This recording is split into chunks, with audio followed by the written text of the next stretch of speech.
Oh, we're live.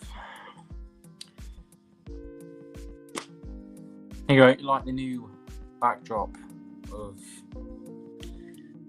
the stream. Don't know, done something different today, so I mean, I don't think it looks too bad. So yeah, I mean, a bit different from doing the whole live stream over there in front of me, because it was like showing the kitchen and that. So yeah, just thought we'd do something different today. So over here, so yeah, we'll see how it goes. You know, it's one of them. But yeah, today we're going to be talking about Superman.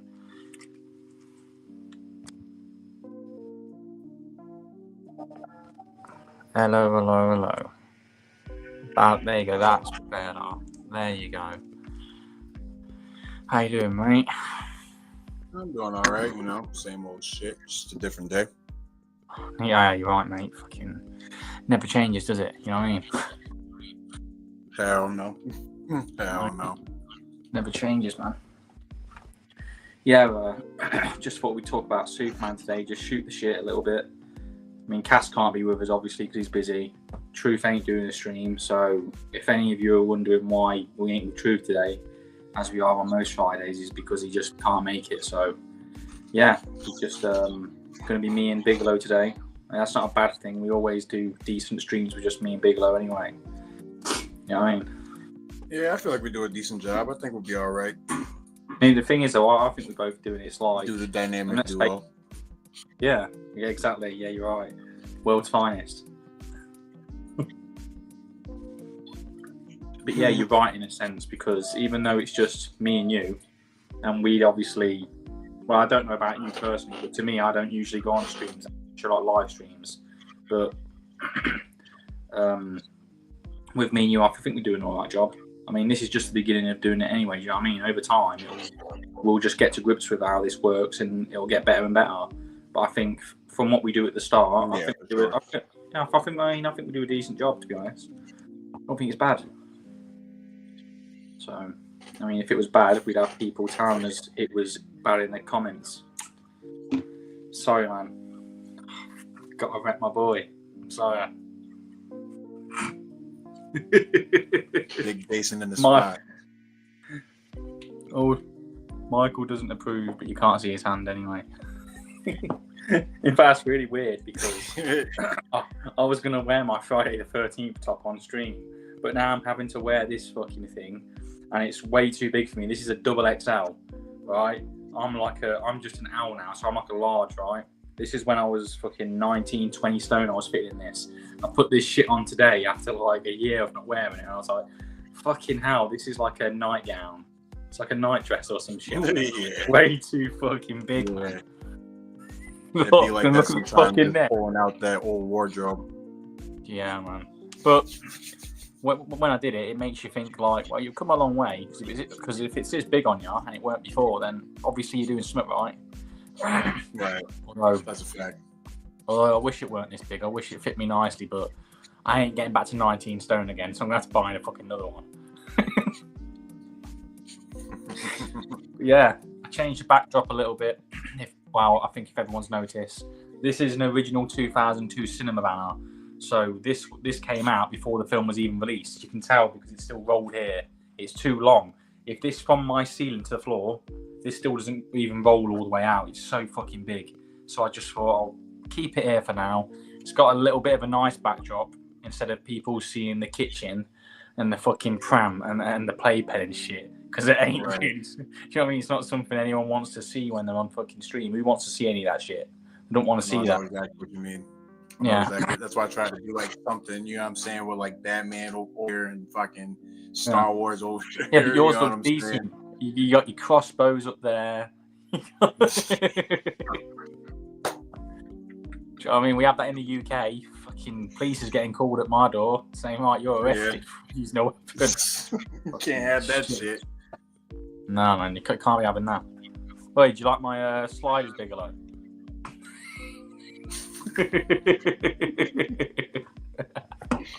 Oh shit, those are funny. Those are pretty funny. Yeah, I mean, yeah, they're funny, pretty comfy as well. But yeah, I mean, let's I'll believe fucking it. get into it. So, we're here to talk about the box office and just Super in general and seeing how well it does. There's a couple of big hitters coming out in July. Fantastic Four. That's not going to be one of them. I'm going to tell you now, Fantastic Four. I don't know. I mean, Or it could make some money because it's an MCU film and it could. the problem is, does Marvel still have the audience? Do they still have the pull? That's the That's question. I mean, that's the thing. Now you say it, it's like I think they still have the core audience that wants to believe in them. But I think with everything that they've done recently, like with the MCU and China, use the brand as a girls' brand now. I just think they've lost a lot of faith in casual audiences. I still think the hardcores are there, but it's like we said before, the casuals, whether we like it or not, make up for the numbers. And it's just whether the casuals, how would I put this? It's whether they care enough still about the MCU after the bad taste that it's left in their mouth over these past couple of years. And it's whether or not Disney can rectify the issues and not be putting political crap in it. But I'm sure you've heard there's a lot of political shit going on with the Fantastic Four right now, a lot of politics in the film. And I don't think that's going to do any favours, and that's why. Yeah, I didn't hear about that, honestly, and I mean, I guess I'm not surprised. This is my thing. It's like if somebody create.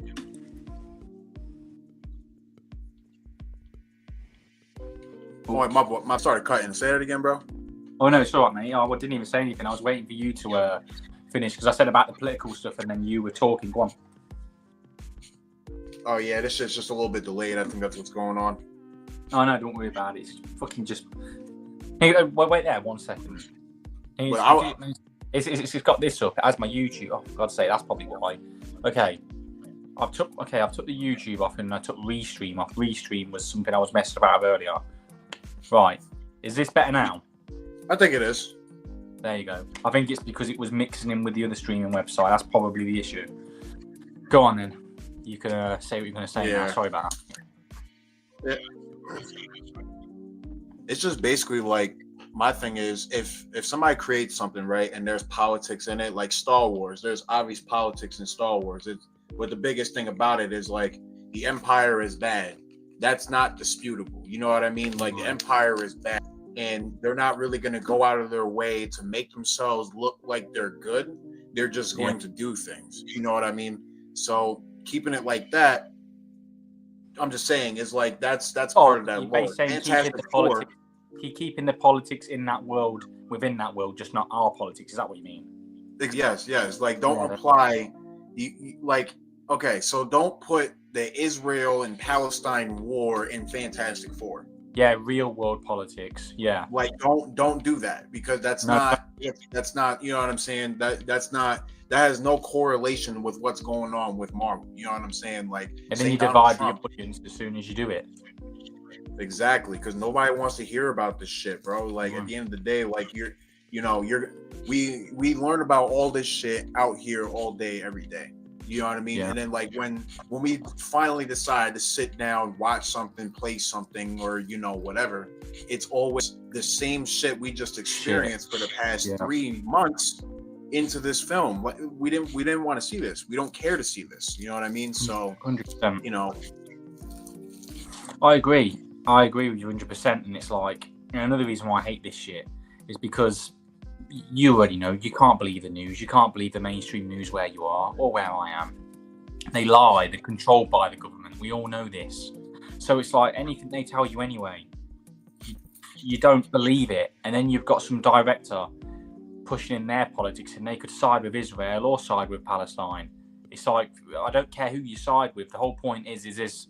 There's a saying, keep your politics to yourself. Why? Because as soon as you bring politics into it, you've already divided the fan base. There's a reason why social media is one of the best things to happen, but also one of the worst, because these celebrities can't keep their mouth shut.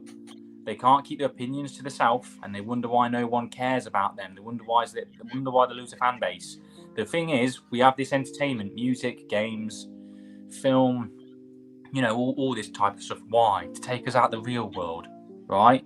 If we wanted real world politics in something, we'd watch a documentary or watch someone's autobiography or some shit like that. The thing is, this is non-fiction. What we listen, well, it's fiction. I mean, what we watch. Okay, the comic books. We like to see the politics in the comic books, in the political climate due to Metropolis, Gotham, something like that. Do you know, like the Penguin series, how it did the long Halloween type? Well, the Court of Owls, it has a little bit of that. It gave me that vibe.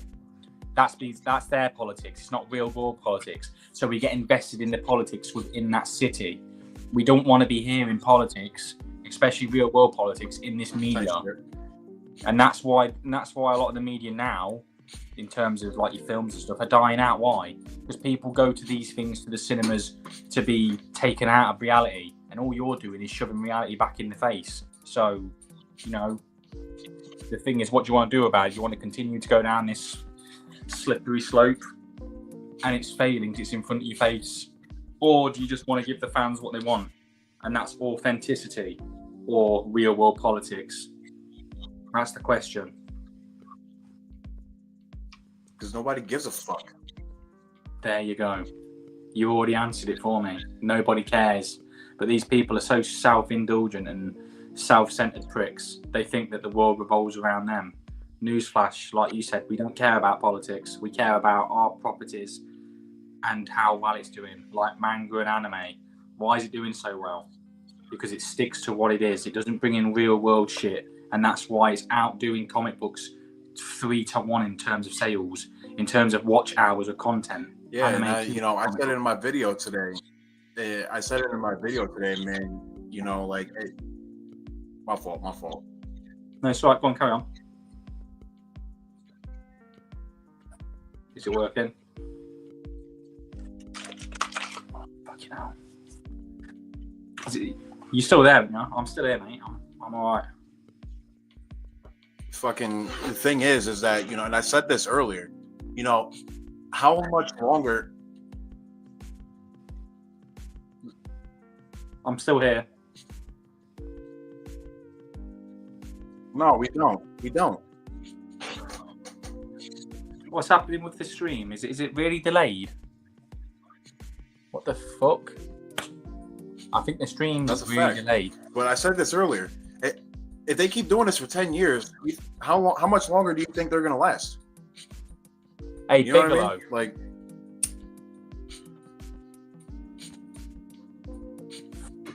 oh, for God's sake. I think it's the latest fuck. I don't know what's going on. Yeah, I don't know if you can hear me. Every time that you talk, I can hear myself on your end. Hold on. I'm going to try. All right, keep this going. I'll be back. All right. Yeah, everyone. Don't know whether you've seen that, but every time that I was literally talking to Bigalow then, well, when he was talking, I could hear myself from what I said previously going onto his microphone. I mean, onto his onto where he is. So yeah, he was talking, and I think he thought I was interrupting him when I wasn't. It was like it was just really so badly delayed that it just weren't coming through. I don't know what's going on, man. It's fucking, yeah. You can't always rely on these fucking streaming websites to do the job perfectly, because they don't always do it. They're useless. But we'll get Bigalow back in a minute. We'll get him back in the stream, and hopefully this shit works. Here he is now. All right. That annoyed me. Every time you were talking, I could hear myself from what I said previously to you 10 seconds before. And I was like, I think he thinks I'm interrupting him. I'm not. The whole time I've just been sat here hearing myself through your screen. Do you still hear yourself or no? No, not now. But when you were talking, I could see. I thought, is he getting annoyed with me because he thinks I wasn't? So what I did was I downloaded SteamYard Guess or StreamYard Guess, whatever the fuck it was, and that's what I just tried to use that, and we barely made it to 15 minutes before I had to go back to the Safari. Hey, I'm not even gonna lie to you, Bigalow. When we were like on there, I was hearing you talk, and I sat here like this. I had my bottle in my hand like that, and I was just sitting here listening to what you were saying, and all I could hear was you going, "Yeah, the politics are," and then my voice would come in from a 10-second delay, like, and then you go, "Yeah, about the politics," and I was like, "Fucking hell, I said that like 20 seconds ago." Yo, I know you was getting annoyed because what the fuck was that? We're I don't know. 25. We still got fucked up hardware like this. Like, damn, son, this is crazy. I was enjoying this shit because I was like, I'm not sitting on that fucking stupid Spider-Man chair over there, and it's uncomfortable. It makes you sweat. I thought I could be on the nice sofa today, just spread out, enjoying the stream. But no, this fucking shitty thing thinks it's going to mess about, don't it? It thinks, oh, now I'm going to choose the time to mess you about when you're most comfortable. It would have to do it, wouldn't it? Fucking piece of shit. Yeah, but no, I said this shit earlier, dude. Like, bro, if Marvel. Oh wait, there, and we're carrying on from the. If Marvel and DC keep doing this shit for 10+ years. In fact, no, wait a minute. You didn't say this just earlier on the video. You said this about a week ago. So to put it out there for people, because this will be pre-recorded, you didn't just say it yesterday. Bigelow's been saying this for time. Like, so he ain't, yeah. Like we need a major course correct. That's what I'm saying. And then if you want to appeal to a certain audience, whether it be far left or far right, then you start doing other things that have nothing to do with Spider-Man, Batman, or fucking Superman. You start doing new things. All right. You want to do real world shit. Literally draw the real world. Put your shit in there. That's it. Yeah. You don't have to really, like, I don't understand. Like, you really want to tell these type of stories. Why you got to do it with Superman? And then you got to do it in a way to where it's like, not even just Superman, but like, you got to take these titular heroes, these guys that are essentially nothing like us. We're nothing like them. I don't care how relatable anybody in Marvel is. We are nothing like Captain America, Tony, Spider-Man. We are nothing like those niggas. Nothing. We can't swing on webs. Nigga, we can't lift a car over our heads, and we don't have $1 billion at our disposal to make fucking 40 different suits. You know what I'm saying? We can't do that. So what I'm saying is that to try to like take these characters and essentially self-insert yourself into them, or take the world. Can't do that. And put the real world into a fictional ass world that has nothing to do with that. It's asinine. It's silly. It makes no sense. There's no point to that. So if y'all keep doing that shit for 10 years, you think you're still gonna have a fucking fan base? Precisely, and you're right, and that's what annoys me. They always go, Marvel characters are more relatable. In a sense, if you're comparing them to DC characters, kind of, but they go from taking what we say is Marvel characters are a bit more relatable, because I've always said this: Marvel characters are humans trying to become gods. Thanos wasn't a god when he was born. He has the Infinity Gauntlet to become one. Whereas DC characters are gods among men trying to understand humans. There's the difference. Okay? So you can say they're relatable in a sense because they're more human. Like, I get it. But what Disney and the MCU have done is took people's feelings towards Marvel, saying it's more relatable, and they're trying to make it literally 100% relatable to us in the real world. That doesn't work. Are you stupid? It doesn't. See, like, like, look, and I'm not saying put the politics in it, but like, in terms of that sense, Punisher works.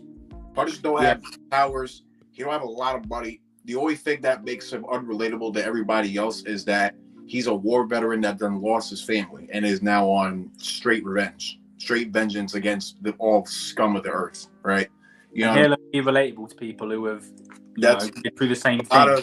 A lot of people feel the way he feels. You know what I'm saying? Like, they don't, when they encounter some trauma like that, like Frank encountered, of course they're gonna feel like they're gonna want to get some get back. You know what I'm saying? They want some type of justice. You know what I mean? Like, that I would probably say is the only arguable relatable character, like, in fiction, in terms of like, or like in Marvel and DC together, because like I said, I agree. Got no powers. He only got guns. You know what I'm saying? He gets powers, but that's because of the writers. You know what I'm saying? But like, let's face it, he's a tried and true human. You know what I mean? Like, I don't know. You ain't wrong though. And then the second most relatable in terms of if you put him in the real world aspects and take out his fantastical villains, it would be Batman in a sense, not 100%. As you say, Punisher's the one where if you're talking real world and every element that goes with him, like his guns, his weapons, everything, his motives, the Punisher is the most relatable one out of them all. Because if anything happened to my daughters or my son or my family that I have, is it like, and someone did it to them, like did something so, disgusting to them. Now, I'm a God-fearing man, really. I think in my later years, I've become more of a Christian type, but that doesn't mean I'm like a Bible basher. I'm not like that. Do you know what I mean? I'm not offended by shit. I still have laughs. I still swear. So yeah, I don't live 100% by the book. But at the same time, if someone was to do that to my family, whether or not I believe in what I believe in or not, it would be very tough for me anyway to sit by and not do anything about it. Like I don't think I have it in me to not do anything. I just would. I would do something to someone if they hurt any of my family. That's how I feel towards it. So I relate in that aspect. Yeah, I would be like him. Maybe not go around with shotguns and murder everyone, but I would want to do something similar to the person who did something disgusting towards my family. As I'm pretty sure. Well, I'm assuming that you would be the same, or would you not? You tell me how you would react. Yeah, no, I would essentially feel the same way, in terms of reacting. I don't, you know what I mean? I don't know, like exactly like that, because again, what he does is definitely like ridiculous. But again, my thing is that when in terms of that, if you want that, like that gut wrenching shit storytelling, like you want to do that with Punisher, Batman, you know what I'm saying? Because those guys actually do get in the mud. You know what I'm saying? They get their hands dirty. Punisher actually kills people. Batman doesn't. But they're still in the same field, if you will. You know what I mean? Daredevil. They have the same morals, but they're also skewed just a tiny bit where he will kill. Batman won't. There's just a difference. That's what I'm saying. Yeah, no, that's a fact. And it's like, like even Daredevil to a sense. The only thing different about him I forgot about Daredevil. Fuck. The only thing that's different about him is like how they explain how he gets around and how he pretty much gets around, like he can see even though he's blind. You know what I mean? But like if you really think about it, there's quite a few other people that move and act the same way. Like you can't get past them, tiptoeing. You know what I mean? So it's like I feel like he's relatable, but like as soon as you start getting into the Spider-Man territory, Captain America and all that shit, and wanting that type of stories with those characters, you're not really supposed to get that. Those guys don't really, you know what I mean? Like, this is the easiest way I'll put it for you, which I know how you want to explain it. Go ahead. The only way they're relatable in terms of their morals and what they stand for. Them as a person, no, they're not relatable. You can't do the things they can. Do you know what I mean? Not everyone's got the willpower of a Captain America. No. They just haven't. Not everyone's got the willpower of a Superman. Do they have the hopeful nature, though? Do some people want to be better? Superman is basically, he is the shining example. He's basically showing the human race how to be better, and he believes that they can overcome things. That's all it is. They call him the man of tomorrow because that's who you look up to. That's who you're meant to aspire to be, and he's actually wanting you to be better than what he is himself. That's the whole point. But him as a character of what he can do and everything that comes along with Superman / Clark Kent, no, you can't relate to him. You just relate to what he stands for. That is it. Right. And I feel like a lot of people, like, it's not that they misunderstand that, but they like get it confused with other terms and sayings, and that's why we get what we get. Oh no, they do misunderstand it. No, you were right. They do misunderstand it, especially the casual audience. They don't know anything unless they go out on their own, like we've done, and they research this shit. But I get what you're saying. Not everyone misunderstands it, but the casual audience definitely does misunderstand it. They just do. I mean, of course they're normies. You're not going to expect them to understand what pre-crisis and post-crisis is. You know what I'm saying?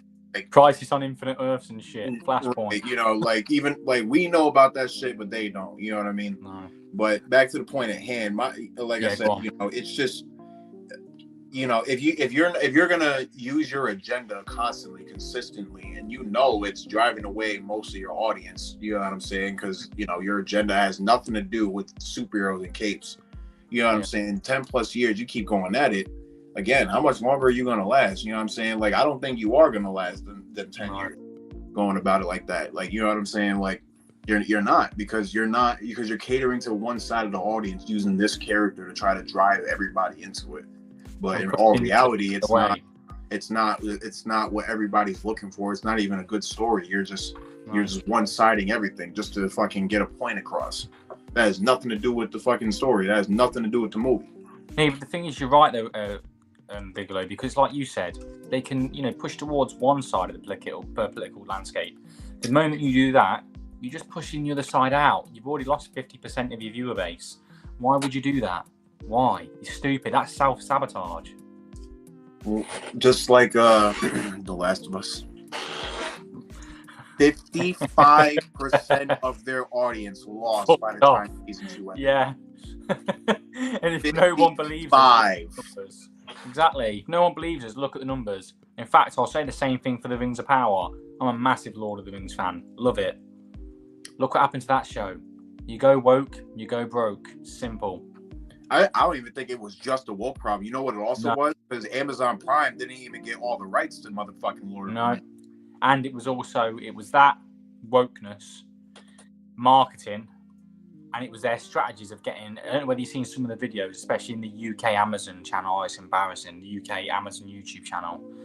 They were getting people who said they were massive Lord of the Rings fans, and people went and looked up these people, right, who were actors, getting questioned with things, and they looked up on their Instagram profiles, and there were models. None of them even gave a fuck about Lord of the Rings, so they got exposed for that. It's damn, at least just say you're there for a check. You know what I'm saying? Like, at least just say, like, this is why motherfuckers respect Harrison Ford. Because, like, every time he was asked about Han Solo or Indiana Jones, my man was that ass just like, listen, I don't know nothing about nothing. They just called me. They told me to do this. I read it. I liked it. They paid me. That was it. It was a job. And guess what? They never questioned him. They were just like, oh, fair enough. Because what can you say to that? He's being honest. Honestly, like, there's, like, in terms of Star Wars, in terms of the Star Wars scape, like, there's a lot of fans that are like, damn, dude, like, do you know who you are? Like, there's a small... Yeah, I get that. There's a small section of the fan base that has met him that got the chance to be like, you're Han Solo. But he's like, I don't... What the fuck that's supposed to mean? You know what I'm saying? Like, he's not even like Stephen Ogg when Stephen Ogg gets like called Trevor Phillips. Oh yeah. You know what I'm saying? Like, he's not even like that. He's just pretty much like, okay. And like, that shit was so long ago. He's dead. I wish he died earlier. And it's like everyone goes on about crazy, bro. And they'll say, why does he care about Indiana Jones so much? It's like, well, at the end of the day, it's like all of us, whether we like it or not, you're going to have a preference, right? He's just because he prefers Indiana Jones, they instantly think that he thinks that Han Solo's just a piece of shit. No, that's not the case. He just prefers Indiana Jones. Is there a problem to that? I prefer Han Solo more than Indiana Jones, but that's just what the man likes. Yeah, that's his opinion. What the fuck? It's his rules. He can like whatever the fuck he wants. He played the motherfucker. He fucking played the guy. And usually I'm down in the motherfuckers that are like like serious defenders of the sequel and the motherfucking the acolyte and shit. But like in this case, like I gotta turn around and be like, yo, are y'all bugging? Is y'all bugging or what? Yeah, exactly. But what you call it? There was somebody else I was gonna mention, I think. Oh yeah, Mark Hamill. Oh yeah, that's somebody that knows Star Wars, but like he uses politics heavily, bro. Every public statement he makes has something to do with Donald Trump, and nobody gives a shit, bro. Like nobody gives a shit. Tell us what you wanted to see in the original trilogy, or what you wanted to do in the original trilogy. Nobody gives a fuck about what you think about your goddamn politics, bro. Like nobody asks. But you know what it is though? Disney makes it to where these motherfuckers is like, yo, you gotta vote blue and you gotta make this public that you're backing up, the Democrat blue. They do behind doors. You do this for us. This is what we believe in. These are our agendas. If you don't believe in it, you're fired. Look at Gina Carano, for example. I was just about to bring that up. Look at Gina Carano. She was pretty much like, no, I don't believe that. I'm not just about to do that because what I'm saying, like that's not what I believe. That's not my beliefs. That's not my ideals. They didn't respect that. No, she wanted. And see the difference between, and that's the only thing I'll bring up from the political landscape that I've noticed. The same here in the UK. The people that are left wing and the left wing central people, I've noticed they're the people, and this is what I see most of the time. They're the people that promote, we want all this peace and that and all this, but they're actually the ones that are the toxic ones. The ones that I've seen on the right hand side of things. This is from my point of view. Yes, they believe in what they believe in, but a lot of them just want to get on with whatever they're doing in their jobs, whatever field of work they're doing. I've noticed it's more of the left-wing people that are fucking loonies. That's why we call them left-wing loonies where we are in the UK. Fuck it, they are. They're a bunch of weirdos. Every right-wing person I've encountered, they never even bring up their politics to me. I know what they align with, but they don't even bring it up. Do you know the only time they ever bring their politics up is when there's a general election and they go, who are you voting for? And they go, I'm voting for this. I go, yeah, that's cool. That's the only time you'll hear it. These left-wing people don't shut up about it. They don't shut up. It's like they've not got a life outside of politics. Right. Like I said, it's just so much of that going around, and when it stretches into the content making and the shit that we pay for, it's like, what's the point? You know what I mean? It's propaganda. It's propaganda. It's no different than making Captain America strict. You know what I mean? During World War II. You know what I'm saying? Like, it's no different than that, and then quite literally using him as a poster boy for 1942. For, you know what I'm saying? Like, and even Superman too. There's quite a bit of like all them fucking stories with Superman, Batman, and Robin doing fucking war shit. Not war shit, but I mean like they're doing like World War II centric shit. Yeah, I also agree with all of that, and it's like, and this is my thing. When are we ever going to get back to the times just like the early 2000s when we just get movies just based on the hero, man? I mean, even 2016 with Endgame and stuff. I mean, when are we going to get that kind of shit? Like when? Like, everybody can say what they want about early 2000s comic book movies, but here's what we can say: none of them shits like leaned anywhere into left or right heavy politics. Especially that. I don't give a fuck. Spider-Man, fucking X-Men. I don't give a fuck what you guys say about the X-Men. Fantastic Four. None of that shit. Ghost Rider, and I'm still saying it. Ghost Rider's fucking sick, and if anyone fucking disagrees with me, you're getting banned in the chat. Shut your fucking mouth. Meet me on the Gotham rooftop so I can throw you off of it. Fucking anyone ever talk shit about Nicolas Cage, my boy's Ghost Rider. Get fucked.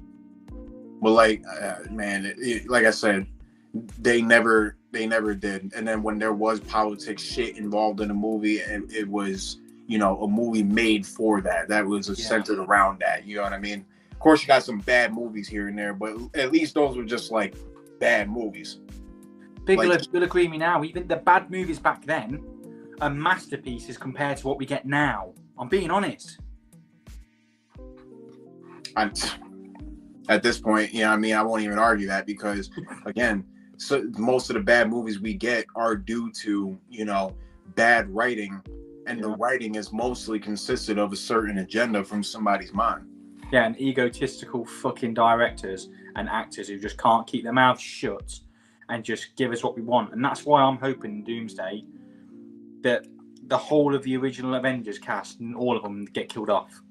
I'm hoping Mark Ruffalo's Hulk fucking dies. He won't, but I'm hoping he does. Because what Marvel wants to do now, what they should do, is get rid of all these activists where they are, get rid of all the actors that are activists, and only employ activists and give them contracts saying, we don't want to hear your political fucking beliefs. You work for us. Wherever you align, you will fucking screw up our film no matter what. Shut your mouth. Keep your mouth shut. You just fucking, we'll tell you what to say.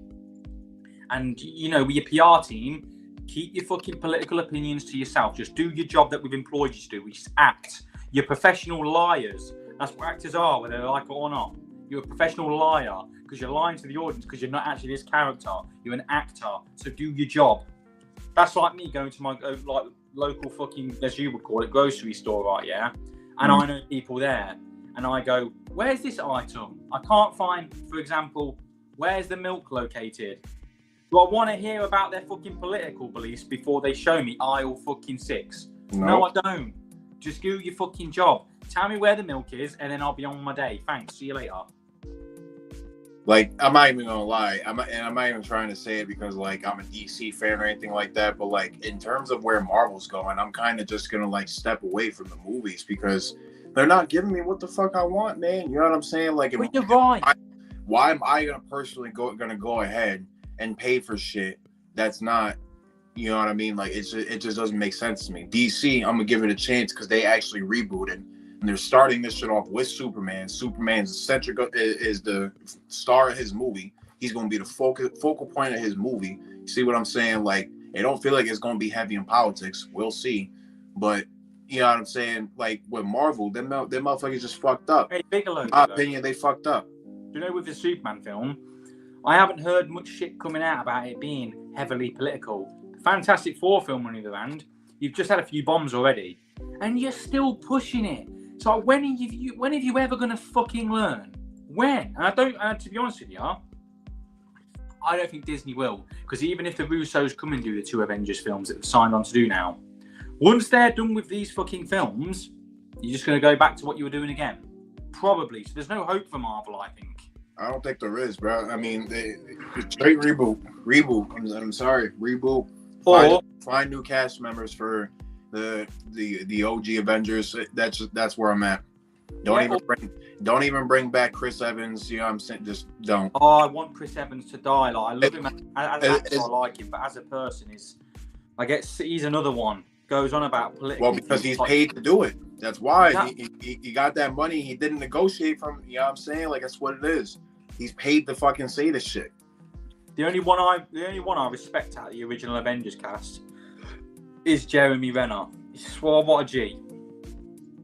Like, and that's something we're gonna talk about real quick because how the fuck you're gonna call him back for season 2, right? Wait there, Bigalow, before you start. If no one knows what Bigelow's going on about, before you go into it, Bigalow, tell the audience what you're going on about because they're not gonna have a clue. Tell them what you're going on about before you continue. Yeah. So no, when Jeremy Renner had a meeting with Marvel about Hawkeye season 2. The discussions in there was more or less like same screen time, same jobs, the same amount of work you have to do. Same everything before. And half of the pay. Yeah, half. 50%. So not even getting his full pay for the same amount. Mind you, this is after he almost died from saving his nephew from the snowmobile accident. Yeah. So he's fully recovered, ready to go back to work, ready to start shooting Hawkeye season 2. And he gets that splash of cold water in his face. I'm not even going to lie. I not only respect him for saying no, but I fucking understand. And I'm happy he said no. Because why the fuck do you think you have the audacity to do some shit like that? And this is the point. And this is the problem. Because, and I'm going to say this right now. And I don't give a fuck how everybody feels about this shit. No, fucking speak it. If he was black or if he was anybody of color, though, that would have never happened. Think about it, he would have got doubled his. Do you know what? I think he probably would have got doubled his pay. Oh, he would have got double for sure. Yeah, double for sure. Because he's white and he's Hawkeye, nah, you don't get that much, bro. We're downsizing, and you're a part of that downsizing. Sorry. Oh, you only nearly died, but we're going to get you to do the exact same thing we did with season 1, exact same hours. Nothing different, not lower hours. Do you want 50% of your pay? And that's why I like when he said it's despicable. This is what I'm saying. Like, why am I going to support Marvel? Why do I have to? You know what I'm saying? Like, no. Disney have all the money. I'd understand it. Well, I wouldn't understand if it was WB because I'd still call them out the scumbags as well, right? But you're Disney. Just like he said, you're giving me 50% of the pay because you think I'm just 50% of myself left after the accident. Fuck them. Honestly, and if anyone even goes against what me and Bigalow have said and disagrees with me, then you need to get your fucking head checked out. It's simply morals and doing the right thing. Do you think that's doing the right thing, do you? No, that's slapping the guy in the face after what he's been through as well. Disgusting. And again, this the type of shit that makes me wonder, is it worth even sticking around for Marvel? Brave New World came out on Disney Plus. Still didn't even watch that shit. Then again, I didn't even resubscribe to Disney Plus. I'm that done. I don't care. Andor season 2 is out. I don't care. The Skeleton Crew came out. I don't care. I just don't give a fuck. I've never ever had a Disney Plus subscription. Every single one I've watched them all. I won't give them money out of my pocket. And when I go to Florida next, it's cool. It's cool. They got everything on there. I'll be honest, not everything, but they got a lot of shit on there. You know what I'm saying? Like, oh no, I just stream it illegally, and I admit stream. I don't fuck. I just illegally stream all their shows. I wait till they're posted because I refuse to give them any money out of my pocket. I won't do it. And even when I get my cinema card, I'm not paying the tickets that I book. Like, they ain't going towards the fucking the companies anyway. All of my money that I spend monthly on the card are going straight to my local cinema. They're not going to them. So that's why I don't mind doing this shit. Do you know what I mean? That's why I'll go and see a Disney film at the cinema. Because I'm not paying fucking Disney anyway. Right? And when I go to Florida next year, after like years and years of not going, all right, my kids want to go Disneyland. I'm not paying for them to go Disneyland. As much as it's going to hurt them, I don't like Disney. I don't like the practices. I don't like the way they are. They're not taking my money off of me. Go to Universal. Yeah, that's where I'm going. That's where I love. Every time I've been going to fucking America since 2003, all the way up until 2012, and we'd go every year for 3 weeks, right? And I fucking, even then as a kid, I hated going to Disney. I had a thing against them then, and now I'm older, and you see all this shit going on. My premonitions of Disney and then just the way they are, I got proved right how much of a scummy company they are. And I'm sorry, I'm not taking my kids to that world. And I'll say it now, I don't give a fuck what anyone says. My kids ain't seeing some fucking bloke in a dress with a full-on beard. Get fucked. That ain't happening, mate. That's some weird shit. And if you want to take your kids to see that kind of crap, mate, then fucking, in my opinion, you've got a few fucking screws loose up here. You need to reconsider your life choices a bit, because that's weird as fuck. From the generation I grew up in, there was male and female. That's as simple as it is. There ain't no such thing as other genders. You've either got a dick or a fanny. End of. Don't even want to fucking hear it. I've been to Disney World one time, twice or 3 times, some shit. I've been there one time 12 years ago. I was 13. Tell me you loved it. I've been to Magic Kingdom, and I've been to. Oh, I like it. Which one's the one with the Did you ever go on that ride? I think it's shut down now. It was the old school movie ride. Is that MGM? I can't remember. Oh, I don't know, man. Shit, it's been a while. Fuck. Yeah, go on, carry on. So sorry for interrupting you. I had to get that out because I was going to forget otherwise. But there's a few beggars there. I'm not gonna lie. And like what I see, 2013 Disneyland, it was fun.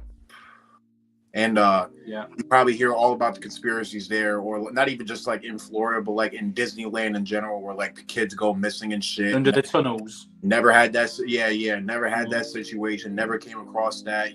Never got lost. My sister and my cousin didn't get lost. You know what I'm saying? We all stayed together. It was pretty decent. You know what I mean? What I got where I'm at, I don't know if you heard of Six Flags, but that's essentially like... Yeah, I know. Six Flags are like the big establishments in terms of like theme parks in different states, isn't they? They're all over the place, yeah. Yeah, pretty much. And then like Warner Brothers got contracts with them, you know what I'm saying? So like... Before you carry on, they're almost like the fun spot of theme parks. Yeah. But I guess I would say Disney in terms of like, because Disney has more shit and it's like very spaced out. It has a lot more to do. Whereas the Six Flags that I got, which is like a 40-minute drive, it's not that bad, but like it's 40-minute drive from where I'm at. It's very small. Like you circle the entire park. Like if you just walk around the entire park, it'll take you an hour. Not that, you know what I'm saying? But like Disney World, in terms of all of them, that's probably like 3, 4, maybe 5 hours, depending on, you know what I'm saying, how many people are there. Because it's always fucking packed. Always. Yeah, every time I went to Disney World, wow, even though I'd hated it, and when I went as a kid, I was always like, fucking hell, I wish I weren't going there. Do you know, when I was in Florida, I was thinking, fucking hell, can't we go Universal for another day? But I never said that to my parents. I get slapped around the face being ungrateful. But you always got ratioed out. Everybody else loved Disney except you. Yeah, hated it, mate. Fucking hated it. But you are right in that when we used to go, and like I said, I'm talking years ago, when we would go Disney, it'd be fucking packed. You'd be at the barriers. It'd be the queues would be so big just to get past the fucking barricades. You know what I mean? Yep. Fucking insane.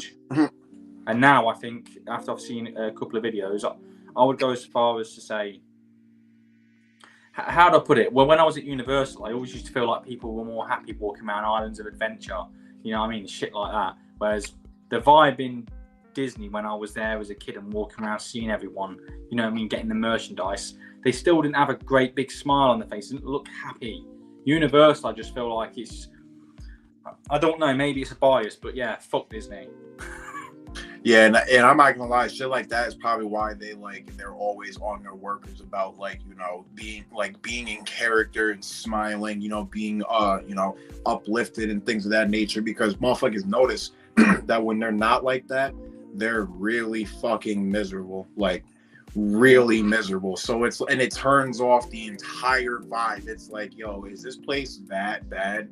I'm gonna get the fuck out of here. Yeah, and that's what, of course, Disney World Corporation don't want. So them niggas is like, yeah, what the fuck y'all doing? Like, what's going on? I'd be fucking miserable as well when I pay $15 fucking dollars for a fucking Coke. Are you serious? Or fucking $25 for a burger. In France, and I'm gonna word this a certain way because it's YouTube, but in France, there was a situation where a guy was working in some type of restaurant, and he worked his way up from like dishwasher to manager, right? But before that, he was Mickey Mouse. He was the Mickey Mouse mascot. And he did that for so long, apparently, or something like that. It was one of them stories that you see on like Instagram Reels or some shit. That again, morning. Off it just it fucking buffered. Sorry. Oh shit, my fault. Nah, but it was like it's one of those stories that you see like while you're scrolling on TikTok or Instagram at 2 a.m. You know what I'm saying? But it's like he was Mickey Mouse. He was Mickey Mouse for like, I don't know. He was Mickey Mouse for a long time before he got to leave that shit and go to another station. Well, the problem is the new Mickey that they got, he called in sick. So, and they needed a Mickey Mouse. So they called the manager, the old guy, a Mickey, and it was like, yo, we need you to come back. Or whatchamacallit, this, that, and the third. You're gonna be out of the job. Cause like you can't tell them no. You know what I'm saying? Like you can't just tell them no. If you do, you're fired. You're out of there. You're done. You know what I'm saying? So it's like, and apparently, he did it. He went and did it. But afterwards, he killed himself. Unalived himself. Who cares what you say on YouTube? I don't fucking care. Anyway, who cares? Let's just say he killed himself. It's that simple. Well, I didn't know YouTube was going to ban this video or give you a strike. So that's why I wanted to word it a certain way. I mean, if they give me a strike, they give me a strike. It is what it is. We'll just learn. Viking does not care. I respect. I don't give a fuck. Yeah, nah. Yeah, that's what happened, though. And it's like, again, that mascot shit, yo, like, hell no. And then like, yo, they gotta walk up to you and all that too. They gotta be waving and shit, and it's hot as shit. Like, bro, And like, I can't imagine doing no shit like that. You know what I'm saying? I give respect to the mascots. Like, motherfuckers a thing. You know, the niggas is losers underneath there the whole time. You know, shit, they hyping up the whole scene.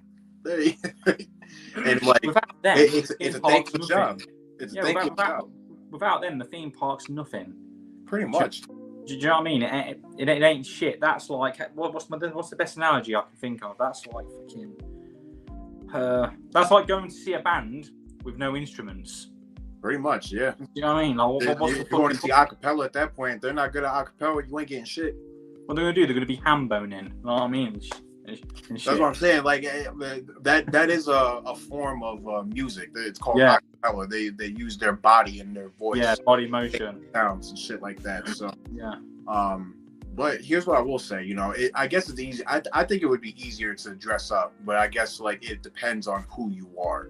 You know what I'm saying? Like if you're just a nobody, then that might be a little bit easier for you. But like if you're somebody like Cinderella or some shit, like, oh no, yeah, you're in trouble. You are in trouble. But then again, if you're on Disney's end, if you're a weirdo, then dressing up as a paedophile in Disney, you'd be fucking fit right in. I guess. Do you know what I mean? That dark ass fucking road shit. I remember when I was young and I went to the Six Flags, and like I went through the fucking gate and then right there was Batman and Robin. I shit you not. Like like in 7-year-old me, I was like, yeah, that's what's up. This is gonna be a good fucking day. Gotta Hey, pick. what I said to you, Bigalow. This is why I kind of want, even if they can't get the film rights, if Universal can just get hold of just having the rights for fucking DC characters in terms of the theme park, like they do with the Marvel Land. That's why, if no one knows, Well, they're all on Six Flags. Yeah, that's what I mean. But I hope Universal. Like, if you want DC, if you want DC shit, you're gonna have to go to Six Flags. I mean, there might be something in Universal. It depends. Oh no, there's nothing. Okay, Universal's just Marvel. Because I remember there was something Spider-Man there. I don't want to say like a Spider-Man. Islands of Adventure. Islands of Adventure. They've got like the '90s Marvel type world, didn't they? Yeah. You know, where the Hulk Riders and the Fantastic Four cafe. Yeah, so like I said, there is that. But like in terms of DC, you gotta go to Six Flags for that. Yeah, but this is why I hope that they don't end up getting renewed one day. I hope that Universal get it, so then we can get a. Can you imagine having a fucking DC world at Universal, and then the way to get into that theme park is you have to go through the Watchtower or the Hall of Justice? Oh, come on. Dope. That would be pretty dope. I've got so many fucking ideas for this. And then to go to Aquaman's ride, the way you get under there is going through a tunnel with all the fucking sharks floating above you. Even it's like hammerheads, babies, or whatever. Come on. It shouldn't even be like a roller coaster. It should be like one of those like Pirates of the Caribbean. Yeah. Well, yeah, similar like that. Yeah, so Pirates of the Caribbean at Disney, I'll give them that. That ride's wicked. I remember my mum, after I was done with the ride, I ended up getting a musket. Apparently, Walt Disney is buried underneath there or some shit like that. Yeah, underneath Pirates of the Caribbean. Yeah, that's bullshit. I heard the motherfucker was in an ice cube waiting to be they froze his head. Oh no, I got told they froze his whole body and they're gonna do some Frankenstein shit and bring him back. I heard they took his head and they froze his head. So that way they can preserve the brain because of the fact of Disney and shit. You know what I'm saying? Do you know what though? I deadass heard that shit. They only got his head. His body's I don't know where. It's somewhere else. His body's somewhere else. Wait, Bigalow. I'm not even gonna lie though. Yeah, a lot weirdest shit that people have called conspiracies has actually ended up being true. So I wouldn't put it past them. You know what I mean? His head is cryogenically frozen so it can be opened in 2080 when we get the technology. Oh shit, that's funny. That's actually next they'll be calling up fucking Mr. Freeze to fucking do an experiment and bring him back to life. He's gonna be like Richard Nixon from Futurama. Just sitting on the shelf, like, yo, what the fuck? Why the motherfuckers just left me here? Oh, they stole my ideas and left me. Do you know what? We fucking called this stream fucking Summer of Superman 2025, and we're here talking about fucking Walt Disney's head in a fucking ice cube. Yo, that's the funniest shit ever, man. Fucking hell, do you know what? I think I'm gonna like edit the stream and I'm gonna like do a new thumbnail with like things we've spoken about. I'm gonna get the woman, I'm gonna get that man, but that bloke who's dressed up as a woman in fucking Disney on one part. I'm gonna edit fucking Walt Disney's head into an ice cube on the right hand side, so then people get kind of a view of what we're talking about. Because I'll get to the stream and they'll be like, Superman, these motherfuckers are talking about Walt Disney being buried underneath Pirates of the Caribbean. put a chat bubble above the trainee bitch, like, and it says we're fucked, and then put Richard Nixon's head from Futurama behind it. Yeah, fucking hell. Yeah. Oh god. But right, everyone. Oh man. Parts of me wants to believe this shit, the Superman is going to take up the storm, right? But talk about Superman now. You brought it up. You reminded me, so now we gotta go back. All right. Look, everyone. Fucking, we're gonna get into Superman now. All right, we're done with the fucking Walt Disney fucking ice cube head conspiracies. All right, we're done. Walt Disney, Mr. Freeze, coming in 2027. Walt Disney's fucking Poison Ivy. Yeah. But, like, parts of me, like, in terms, like, I don't even know, like, I'm conflicted because, like, some days I'm like, nah, this shit's gonna take the storm, and then there's days where I'm like, fuck, do people care about this guy anymore? Like, not gonna lie, there's like, cause I don't know how it is in the UK. In the UK, they might look at Superman different. In the UK, from my point of view, from where I live. Yeah. No, and I'll be honest. Like, I think when I was younger, when Superman Returns came out, people still cared. Do you know what I mean? Maybe it's because I was a kid and I was in school, so maybe I just see that side more. But as an older adult, my local cinema where I go, I know there's a few of the people who work there that are excited, but not all of them. And the people that I've spoke to genuinely don't give a shit about Superman. So you see what I'm saying? It's like Batman. Batman on the other hand, no. Batman, and like he can do that with the majority of the general audience, but not everybody. Wait, Batman here where I am, everyone loves Batman. Really? Everyone loves Batman. I mean, I'm not surprised, but like when you put it like that, after saying they don't care about Superman, but Batman on the other hand, that's damn. I'd go as far as to say this, and it's crazy, right? I'm not going to speak for everyone, but I'm saying where I am, fucking more people like Iron Man these days. That's bad. Zack Snyder, really, I'm sorry, and I said it in the video. I have so much praise I can give him as well for Superman. I'm just a realist. I'm honest. He did so much damage to Superman as a character, to where now James Gunn has not only got the pressure of trying to make this successful, he's got to fucking change people's minds on their perception of the character that was already the way he was in the comics. But people think that Zack Snyder was the one that created Superman, and his version is the Holy Grail. It's like, it's not just doing the film. He's got to change people's opinions now. It's fucking crazy the amount of pressure this film has got. Right. You know what I think it is too? I don't even think it's like, because, you know, but my side, not many people even know Zack Snyder, believe it or not. No. I don't say Zack Snyder. I say, just his vision of Superman. Because if I said to most people, like around here, if I said Zack Snyder, like, who the fuck's that? Like you said, they don't know who he is. But if I say Henry Cavill, Superman, they won't know who got Henry Cavill to be Superman, but they'll know the version and they'll know the type of character he is. But obviously, I just say Snyder. Yeah, I just say Snyder on here because you understand what I mean when I say it. Do you know what I mean? Like you get it. But I mean, as a character, like I said, Henry's version of Superman is done not through any fault of his own. It's not his fault. He was a great Superman, great actor, great guy as well. It's just the movies that he was in didn't come across well with the whatchamacallit. And real quick, I just remembered with the audience. He's a British man. No wonder why everybody know Henry Cavill's Superman. I mean, like, he's a fucking British man. Like Tom Holland. Tom Holland too, you know what I'm saying? Like, so at least they know who the recent Superman was, and like, you know what I mean? I guess, like, I mean, yo, did y'all celebrate that? Like, yo, we got, like, there was a first British actor for Superman. Nigga, I'm deadly honest with you. You know, like, over like the UK, we don't even. The UK is shit as a country. We don't even do any of that stuff, man. We just don't.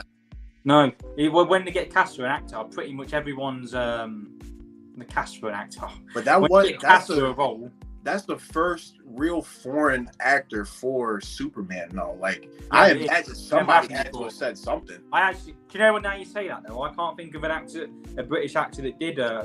No, you're right. They haven't.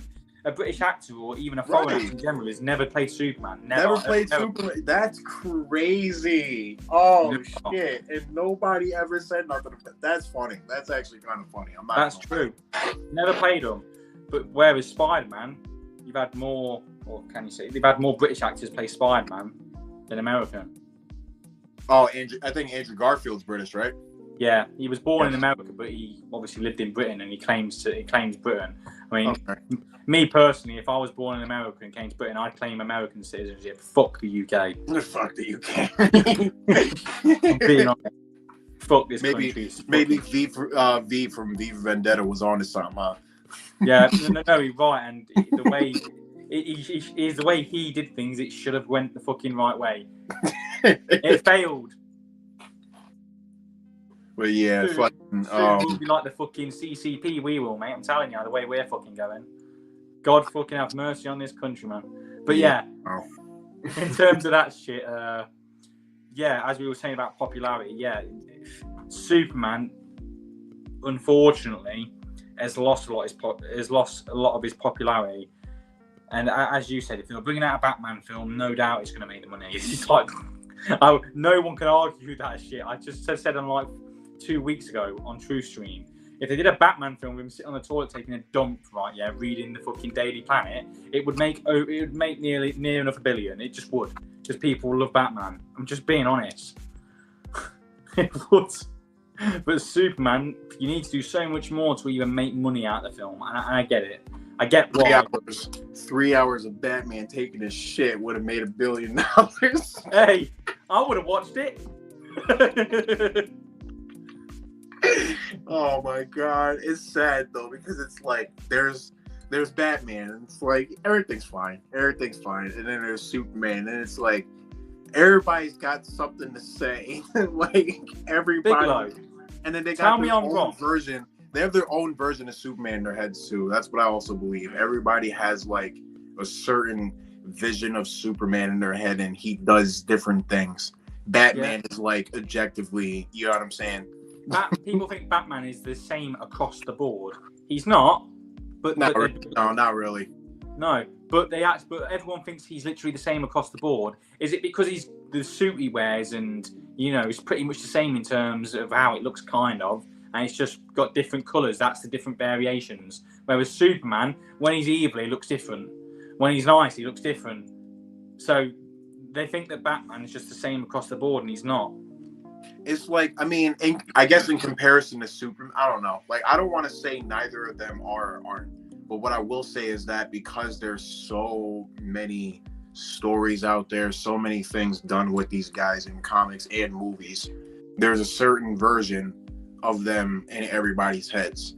And, it's more or less like I feel like nobody's going to get it right. You're like, in terms of like, or let me not say it like that. Nobody's going to get everybody 100% on board and like, fair enough. Do you know why? It's literally, as you say, it's impossible. We can't, because we'll give our versions and our visions of what we love. Though, like if you were directing it, you would put in your own version. You wouldn't put in your politics, though, and I believe you. You wouldn't do any of that shit. You just put in your version of Batman or Superman. But our versions of Superman and Batman, even if they're as close to the comics as possible, someone else would read the comics, and there'll be something they like from the comics, whether it's canon or non-canon, and we might not have put that in. And they'll go, well, I don't like your version because of this. So you can't please everyone. That's why I say you've got to go shoot straight down the middle. You can't go right or left. Shoot straight down the middle with your creation and just hope for the best, because you're not going to please everyone, like you said. It's impossible. You can't.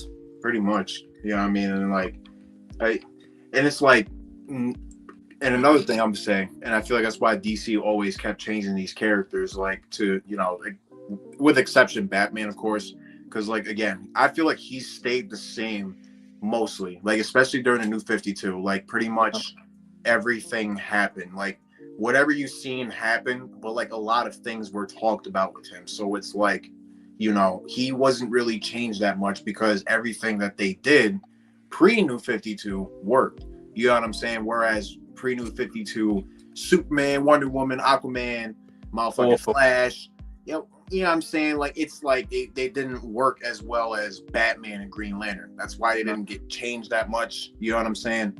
But other than that, I feel like the original versions of the Justice League overall, like I'm saying it like that because, Superman, Batman, Wonder Woman, everybody that did know them got tired of them. And then, like, that version didn't make the breakout that it was supposed to. So DC ended up making a change. And then years came on, more changes were made, more people came together or, came to see this shit, this one, and didn't see this one before that, but saw this one. You know what I mean? Like, it was a lot of changes that kept bringing new people in. You know what I'm saying? And then, like, they don't know what happened before that. So, like, when they hear, the original Superman, the original Batman, like, well, they don't look like that, or they don't, they don't sound like that, and the world doesn't look like that. And it's like, yeah, fair enough, but this is who they are at the end of the day. You know what I'm saying? As long as that's not changed at the very least in the stories, because it's like the stories have to make sense too. Like, why the fuck am I, as much as I love my boy, why the fuck am I going to care about my boy if none of the shit that happened that really matters, Bane breaking his back, you know, the Jason Todd situation, all that shit.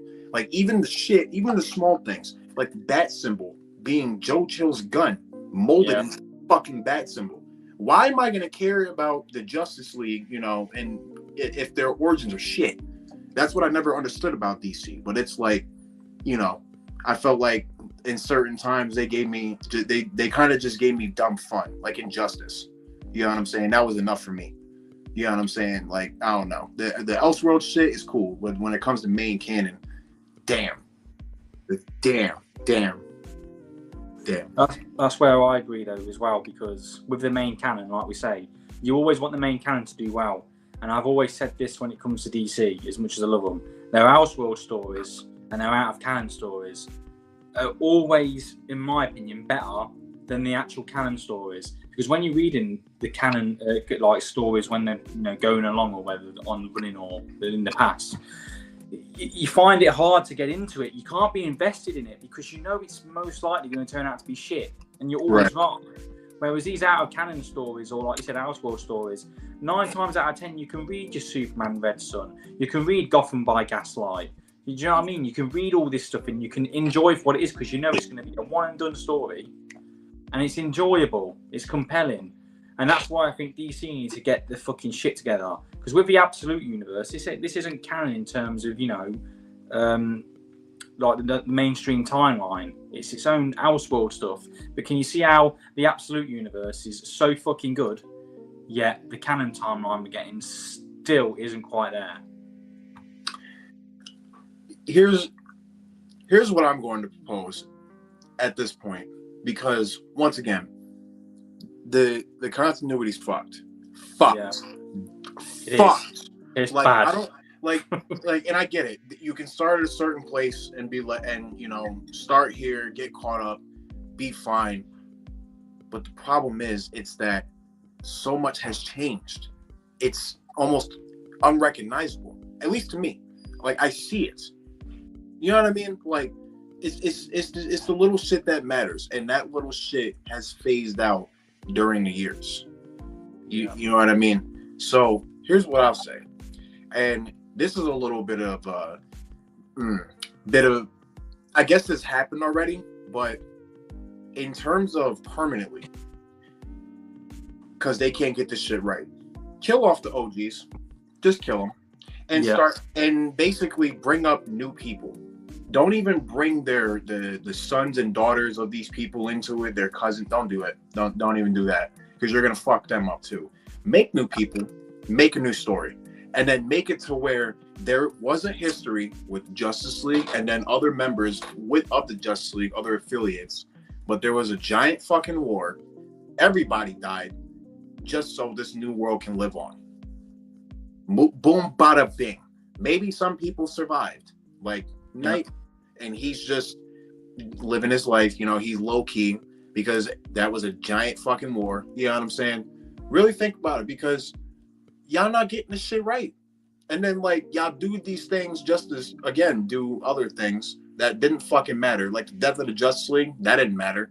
You That just was a piece of shit. You It just didn't did mean that. What the fuck? And then what? You just for a diet endgame moment? Like, I be seeing that shit on the on TikTok and Instagram and shit sometimes, and it's like, why? Just so what? These guys can come back and just so y'all can mock endgame? What the fuck's the point? No. I don't know. Like, it just sucks. At this point, I wouldn't even be bothered if they just do another Crisis event, right? And they go to a different world and they just reboot the whole fucking Justice League and make them exactly how we envision them to be, with their original origin, and they meet each other with their original origins intact. But will we get that? Probably not, because DC are fucking incompetent. And in this little fucked up world that I made, I would make it to where they made comic books, right? But those comic books are truly Elseworld stories. So guess what they're reading in there? Absolute Batman, Absolute Superman, Absolute Wonder Woman, Gotham by Gaslight, Superman Red Sun, Superman for All Seasons, motherfucking Superman All-Star. They're reading all that shit is in there. All that shit is in actual comics, because these niggas are immortalized by the people. Exactly. And wouldn't it make sense? Where's the fucking logic? Where's the logic on where's the logic? I don't get it. There's not. I mean, like Marvel and DC wonder why they're not selling fucking comic books. There's your reason. If Bigelow's literally just gave you a fucking idea free of charge, you ain't gonna charge you anything for it. But yet you're so dumb, the fans can do better content and make better books and better fucking ideas and creative than your own people working there. Like, this should be a big wake-up call. Nobody's got no fucking ideas whatsoever. You know what I'm saying? Like, a little bit off topic, but not really, because he's a part of this of that end game moment. John Kent Superman. That didn't make sense making him bisexual. Not at all. They only did that just so they could say that a bisexual Superman held the fucking line at the end of this crisis event before the OG Justice League came back. You know what I'm saying? I feel like that they only did that. My fault. I feel like they only did that just so they could say, oh yeah, not everybody is strong and macho and shit like that. Because I feel like they emasculated that nigga, bro. And you know what I'm saying? He was never like that. There was no insinuation that he was even considering anything like that. He was just a kid. But because these niggas wanted to make a motherfucking, make a point, Tom Taylor, as much as a good writer he is, he wanted to make a point. You know what I mean? I don't know. I just never agreed with that. I never agreed with that. I felt like you should always make your own characters, bro. And like, you want to make a character bisexual, make an original character. Don't use existing characters and push your politics onto them. Don't be doing that. Like, that's what I'm saying, bro. Like, I never understood shit like that. You know what I'm saying? Like, and then not only it's like it's Superman's son, but like they made him Superman. You know what I'm saying? So now the headlines read Superman is now bisexual. You know what I mean? And it's like in his bisexual Superman stopping all these monsters and shit in the doomsdays, whatever the fuck that was. It's just fucking atrocious. And that's all they'll get tarnished with. And then forever we're going to be known as the universe that had a bisexual Superman, and you'll never get away from it. Never gonna get away from that. Hell no. Cheers, Cass. It says like and subscribe, everyone. Let's hope they do. And have a great, you have a great night too, mate. I mean, we'll catch you on another stream one day. We know you're busy tonight, but when you're not busy, we'll go in the Discord chat and we'll throw a few ideas out. But I hope everyone who actually is watching is enjoying the stream so far. It's been it's an all right one. But so sorry about that. Carry on. No, you're good. Like I don't know. It's just like these motherfuckers are stupid. They don't know what the fuck they're doing, and there's somebody else need to get up in that kitchen and start cooking something good, because all these steaks is fried in a bad way. See, I could go into it deep as well, like you just have, and I could bring up so many fucking comic books, especially recent ones, that I could go in and absolutely trash. The only reason I'm not doing it today is because I'm the one that usually does it the most out of all of us. I'm the one that goes in all the fucking time. I'm just sitting back saying, I'm letting Bigalow cook. But even in defense of those bad comics, like, at least this shit isn't turning or bastardizing the world and these characters just to push a fucking agenda. I mean, shit. At least it was like the writer of this book that tried to be a certain way. Like, I'm not even gonna lie. I just read a Brian Michael Bendis Superman book. I was looking at this writing. I was like, what the fuck? Like, who the fuck says this shit? Most of the dialogue in the new comics, I don't know whether you agree, some of the dialogue in it is fucking atrocious, and you're like, you would never. And I get it's a comic book, but even when the characters interact and the way the way the scenes are drawn, the panels are drawn, where you see two characters facing each other, you're like, you are not saying this seriously to this character. I don't believe it. That is fucking unbelievable. That is stupid. Absolutely stupid. The writing is embarrassingly bad. It almost feels like they've got a professional to draw it really nicely in each comic panel, and they've got some fucking kindergarten kid to go, right, fucking write the dialogue in these speech bubbles. It's shit.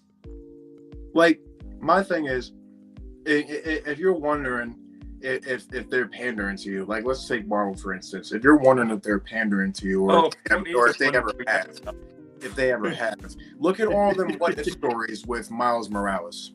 Oh fuck! What if Miles Morales became Wolverine and the Hulk and Thor, which was the worst one. The worst one. The absolute worst one. Every black person that read that shit was utterly disappointed. I feel bad for the black community because stereotypical. they're getting dunked on left, right, and centre. No matter whether anyone likes it, they have the stereotypical rap fucking shitty music over the top of trailers, right? They have the stereotypical getting out the ghetto, starting from the bottom story. Do you know what? I always say this, and this ain't me being preachy. I'm just being fucking honest as a white guy.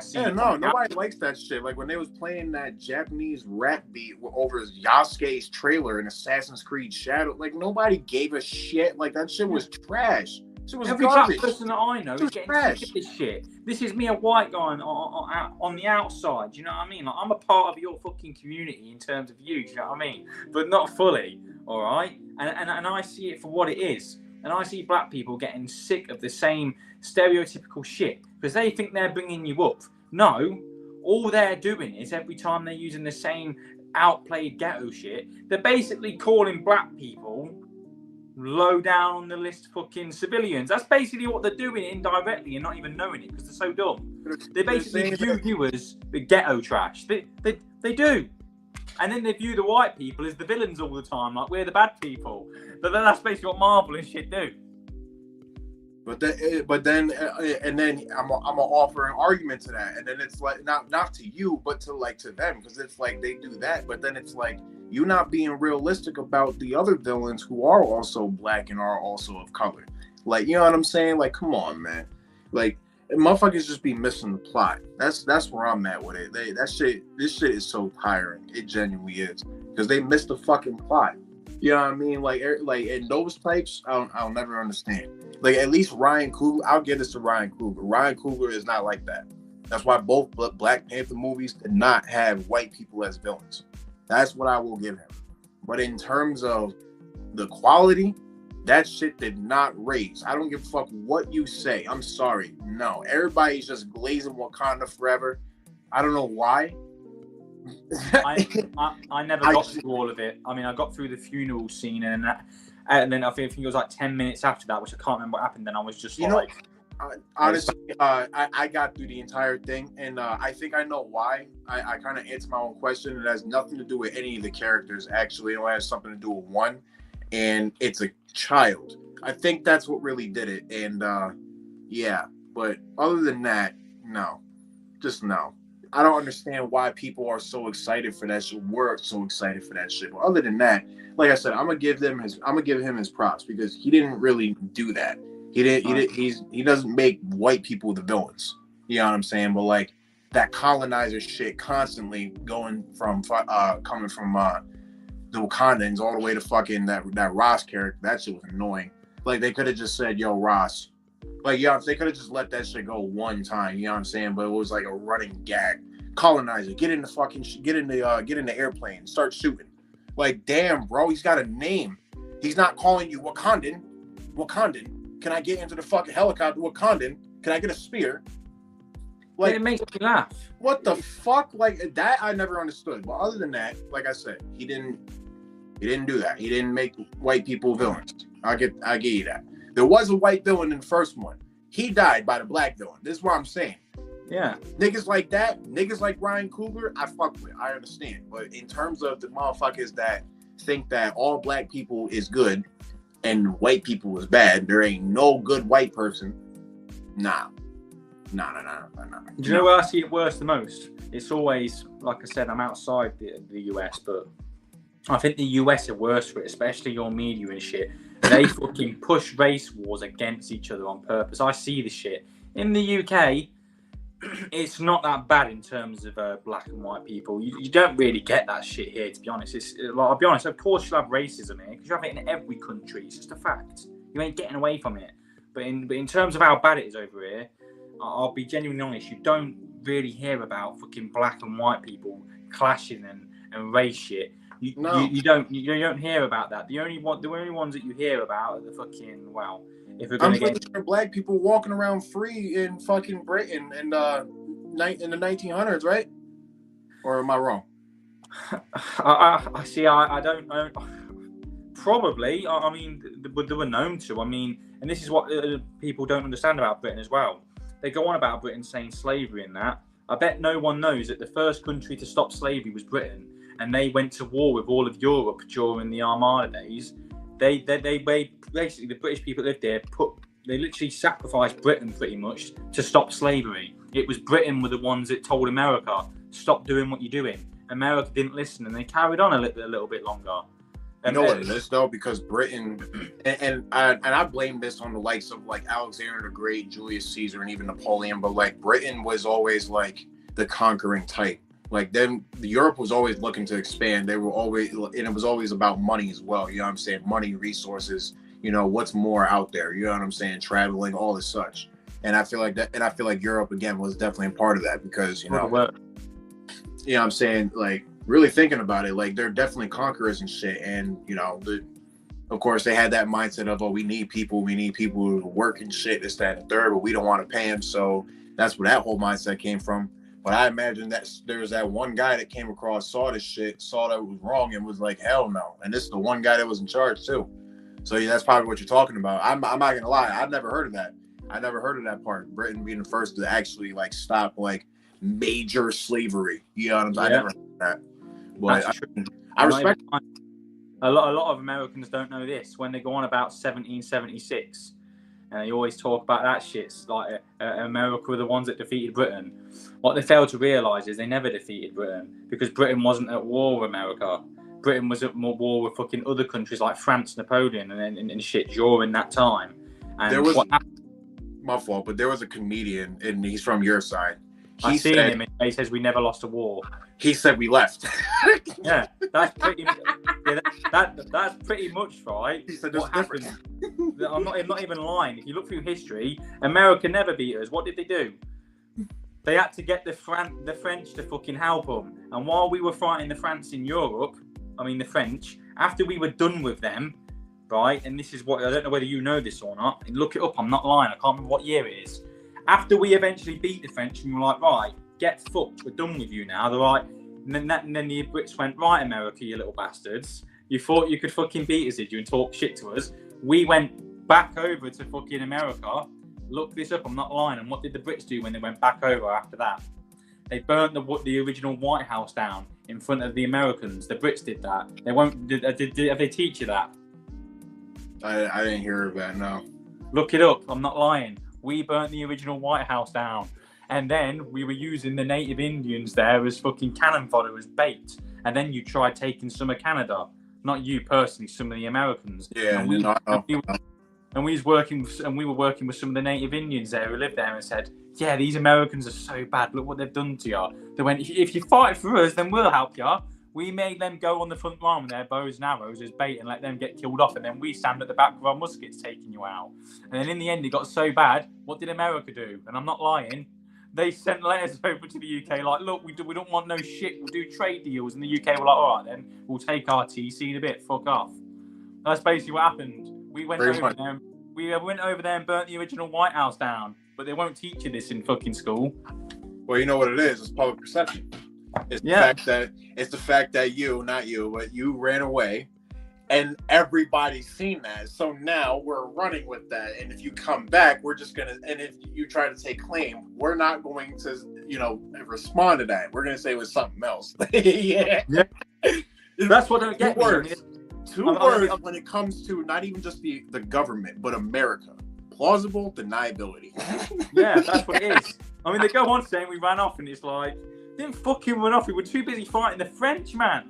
You know what I mean? We didn't have time to go to America. We were like, well, we've got bigger fish to fry. Because at the time, America weren't nothing to us. They were still, they were still populating.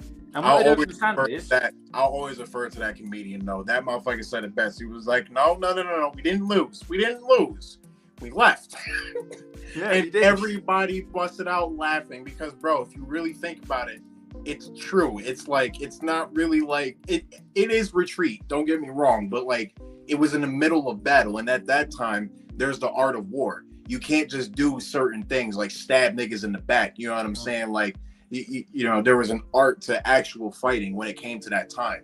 So again, in fact, why are you here? Stay here, Bigalow. I'm still talking to you. Go on, stay here, man. No, you're good. But like, what you can call it? It's like they retreated, but they retreated in the middle of battle. They left. You know what I'm saying? And it's like you said, they had too much going on. There was too much shit going on. They you can't fight a war on two fronts. You know what I'm saying? Like if you are one person or one army, you can't. And there's two fronts coming at you. You can't do that. Can't fight that. This is it. On August the 24th, 1814, you're getting this. So 1814, all right. During the War of 1812 between the United States and England, yes, British troops enter Washington, D.C. and burn the White House in retaliation for the American attack on the city of York in Ontario, Canada in June 1814. Oh, I think I heard of that actually. I don't know about in school, but I did hear about that. Yeah. Motherfuckers came back. Yeah. They that was I think that was the only time, like, seriously, where the White House was attacked. Yeah, we burnt the motherfucker to a crisp. And what did we do? We were like, now we're done with the French. These slimy bastard French. The French turned on us to side with you, and we were cool with them. And that's when we were like, fuck you. You're getting it. The French got it. And then we were like, and then you started attacking Canada after we finished with the French, and we were like, fuck this, we ain't having this. We ain't forgot what you fucking did to us. So we came back over and slapped you about a little bit and showed you who was boss. Because, you know, I bet you know all about the British Empire, don't you? You know, it's not like Britain, little old Britain didn't own 80. My knowledge of the American Revolution, especially with Britain, is all comes from Assassin's Creed 3. It's like, I bet you know nothing about, you know, Britain owning 80% of the world, pretty much. I mean, I believe it. That's not out the realm of possibility. I haven't heard that in particular, but again, that's not out the realms of possibility. That country is ran as a monarchy. There was a king and queen there, or was a queen. You know what I'm saying? So like, it's not out the realm of possibility that the king or the queen owns something or some land in other parts of the world. You know what I mean? I mean, we still do, but most of the land that we owned, a lot of it, like Africa, I mean, this is what I don't get as well. The Africans say, oh, we want to have the freedom. We were like, all right, then have your fucking freedom back. We just gave it them because we couldn't be arsed in the end. And now look at Africa. They ain't in the best place that there was when they was under us, and that's just being honest. They're not. So they want the freedom back. I think I'm not saying the entire continent prospered, but no, not the entire quite a bit of countries prospered, brother. I'm not gonna lie to you. Like that, like in terms, like some people don't even like know, but like that shit is far, you know what I'm saying, beyond what we think it is. That's what I'm saying. It's like slowly not becoming a third world country anymore. No, what I mean is that at the time when they was underneath us, the whole point was we were giving them resources, we were letting them build up, and they could have been, and if they were still underneath us now, they would have evolved even ahead of time than what they are now. They would have been fine, but they chose not to. And the thing is about Britain, like I said, with the slavery, now they stopped it. We were like, fine, if you want to be on your own, then we'll give you your freedom back. Whatever, do what you want. So we gave it them. Do you know what I mean? We never fought them over it. We never told you couldn't have it. We're like, right, fuck it then. If you want your freedom, have it. I ain't going to argue with you. And that's what we did. We gave them the freedom. I mean, not a lot of people know this. If anyone's in the chat and doesn't know, Britain still owns a large chunk of America. They still own plots and land in America to this day. And if you don't believe me, look it up. It's true. You know, I was just gonna ask some dumb shit, but then I already answered my own question with it, and that's like while I was asking my own question in the brain. But like in terms of like Superman type, like does Britain have somebody like that? Did Britain have a Superman type? Motherfuckers got John Constantine. DC made him, like we know that. Marvel's got Captain Britain. You know what I'm saying? A few other guys, gals. I don't know. Maybe fucking Dennis the Menace. Dennis the Menace. The closest thing we've got to that is fucking Winston Churchill. Other than that, Winston Churchill, the best motherfucker. Yeah. You know what I mean? Cigar smoking Don. Every time I see that hat, I'd be like, yeah, nah, shit's about to go down. Yeah. No, that's about it. In terms of if you talk about actual comic book fucking, no, we don't really have anyone that's like representative, really, no. as if anybody's fucking DC and Marvel made them shits over here. I mean, this is the thing though. Our culture is literally fucking. I mean, America and UK's culture the same. Why is it United Kingdom, United States, the West? We're the same. The only difference is, you know, what I mean, our agriculture and the way our architects in terms of building and houses are just different. You use wood, we use fucking brick. That's literally all there is. But in terms of our culture, the way we are and the way we interact, and do you know what I mean, the movies and stuff. Yeah. The UK and United States are exactly the fucking same. They're literally no different. We are the same. It's just maybe we have a bit more. But your guys' architecture is a little bit better. That's why, you know what I'm saying, even though you look at it as a shithole and there are probably shitholes in that on that side, the thing about it, here's the difference. Like we put up motherfucking like shacks. Not shacks, but shacks. You know what I'm saying? Like compared to the shit y'all got. You know what I mean? Like, I don't know. Like when it comes to y'all architecture, y'all take longer, but it was for good reason because this shit lasts and it looks marvelous. I don't know. Our shit is cheap, bro. I don't know the place that I'm in right now. I've been here 2 years. The moment we moved in, fucking within a couple of months, there were cracks going along the fucking ceilings because these are new build houses and they just rush them out like this. If you got an older build house, like built like 20, 30 years ago, you're in good hands. Like they'll last to fuck. But these newer houses I'm in, the piece of shit, man. I put this up earlier just to put it on the backdrop. Fucking wall nearly fell down. I ain't even taking the piss. Yeah, no, the interior shit in terms of like apartments and shit nowadays, like it's all the same type of material. That I will say is the same. But in terms of like shit that it's shaped and structured on the outside and like foundation wise, better. Like, bro, the town that I'm from, like just real quick before we go back to Superman, but like the town that I'm from, bro. In fact, we were even Superman in the first place. I don't even think we started talking about Superman. We was talking about Henry Cavill being the first British man playing Superman, but what you would call it, And then we're getting on to how the UK fucking took over most of the world. Beautiful. Love it. I'm chilling. I'm definitely chilling. But like my old town, they use like the historical shit that's down there. It's not American. It's all Victorian style shit. Like European, basically. It's shit you see in England, man. Like, or like from the 1800s. Like, you know what I'm saying? Like, but it's not. Again, it's not American. It's designed in the style from the East. Yeah, I mean, I always think, to me, in terms of American agriculture and the way things are, the country in America, that to me is pure American. Just like the country in England, you see London, that ain't the real England. That's just a tourist attraction. Everywhere outside of London and Oxford don't look anything fucking like that place. Nothing like it. And most of the UK despise London anyway and despise the people there because it's fucking hate it. But everywhere outside, like where I am, I'm just in a rural little community. I'm probably in a little village with about 5,000 people living here. It sounds like a lot. That's not. That's you watch Peaky Blinders with Cillian Murphy, right? No. I know what it is. I know what it is. Obviously, in Birmingham with all like the gangs back then, I know what it is. I was gonna say, is that more accurate to what you're talking about? Like, is that real UK or is that just like set drops and shit? That would have been real UK at that era. Era, yeah. But Birmingham now looks a lot different, of course. You'll be lucky if you can even spot a white guy living there now. Yeah, I heard. I remember you saying something about that.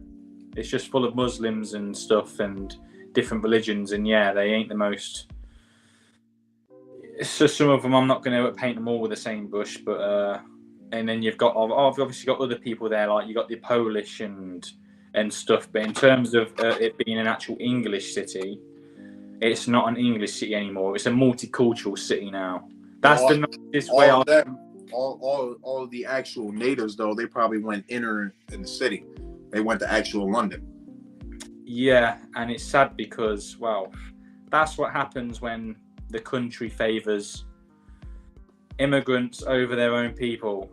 I won't get into it here, but I can speak to you on Discord and let you know things even deeper on it. But yeah, it's not a great situation. But yeah, in terms of what the show is, because obviously I know what it is. Yeah, that would have been real England back then.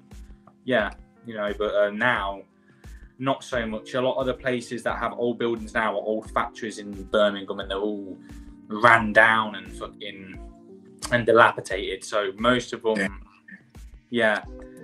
most of them ain't there anymore. But in terms of our agriculture now, I mean, England's changed. England's changed a lot since I was a kid. Like in the early 2000s, things are a lot different now compared to how they were then, for God's sake. Do you know what I mean? Like where I am now, there's like loads of houses being built that weren't there before.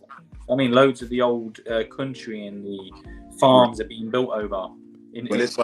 But this is why they say the world is changing, because as soon as you start seeing that, something like that has already happened somewhere else. But now that you put it like that, now that I'll say, and I'll probably leave it off of here, but like you know, if something like that has happened in the UK, it's happened in the United States and vice versa. It definitely. That's what I say to that, and I think that's very interesting. The only place that ain't happening is in the Middle East, and that's because you already know why it's not happening there. We already know why. I don't even need to fucking say anything else. I just leave it there. But yeah, fucking. That is pretty interesting though. Henry Cavill was that as the first British man, first non-American to play Superman. We would have thought the most American superhero ever, and a British man playing it. No one can even deny that. No, and if anyone tries, it's not Captain America. The most American superhero ever, whether you like it or not, is good old Clark Kent, Kal-El. It's Superman, and who had to play him? And now these Snyder fans regard him as the best Superman, which I don't. That's still Christopher Reeve to me. He's the Superman now. Yeah. And some days I have my, like, you know, it's kind of like how you feel about certain movies or whatever. Like some days I'm like, nah, Henry Cavill was the best Superman. I'm not gonna lie. Like what he did was very, you know what I'm saying? But some cases I'm like, bro, nah. I'm never like that. It's always going to be Christopher Reeve to me. Oh, I know you're in terms of that. Yeah, you're not like that. But with movies, I remember you saying something like that. Yeah, in terms of the Superman, even if David's going to be good, and I can already tell in the trailers. Well, you know, that's just prejudgment. I can already tell in the trailers he's going to be great, but Christopher Reeve will always, he is the godfather of Superman, whether anyone likes it or not. When you say Superman and you know about Christopher Reeve, even if you've learned about him 10 years after knowing about Henry Cavill first, whether you like it or not, when you say Superman, there's only one man that will ever truly come to your mind. And there's no getting away from it because he was the first and you can't change that shit. And that's Christopher. You can't. Whether anyone likes it or not. And I know a lot of people hate that with me saying that because they're like, well, he's old. He's 1978. That's not that old. Stop it. Old to me is like 100 years. That's, in terms of like not that old, that's debatable. But I agree with you. Yeah, I mean, because like I said, Christopher Reeve, that's different. You know, that wasn't just a different man. That was a different time. You know what I'm saying? Yeah. You know, he broke out Superman on the big screen. You know what I mean? Like he convinced people that I'm not gonna say he was an actual person, but it's like he convinced people that he was actually Superman. And like to a degree, he kind of looks like him. He looks like classic Superman. He doesn't even look a bit like him. He looks exactly like Silver Age. Down to a fucking T. Like he just looks like I would say Silver Age too, but damn, like even put him in like the Golden Age outfit, he looks like that. Yeah. Too. He looks like that too. That's what I'm saying. It's like that's Superman. You know what I'm saying? Like you can even modernize him as fuck. He's still gonna pull it off. But the problem is age and shit. You know what I'm saying? If this man was truly who. I don't know. This is what I'm saying. Like he convinced you that he really could be this person.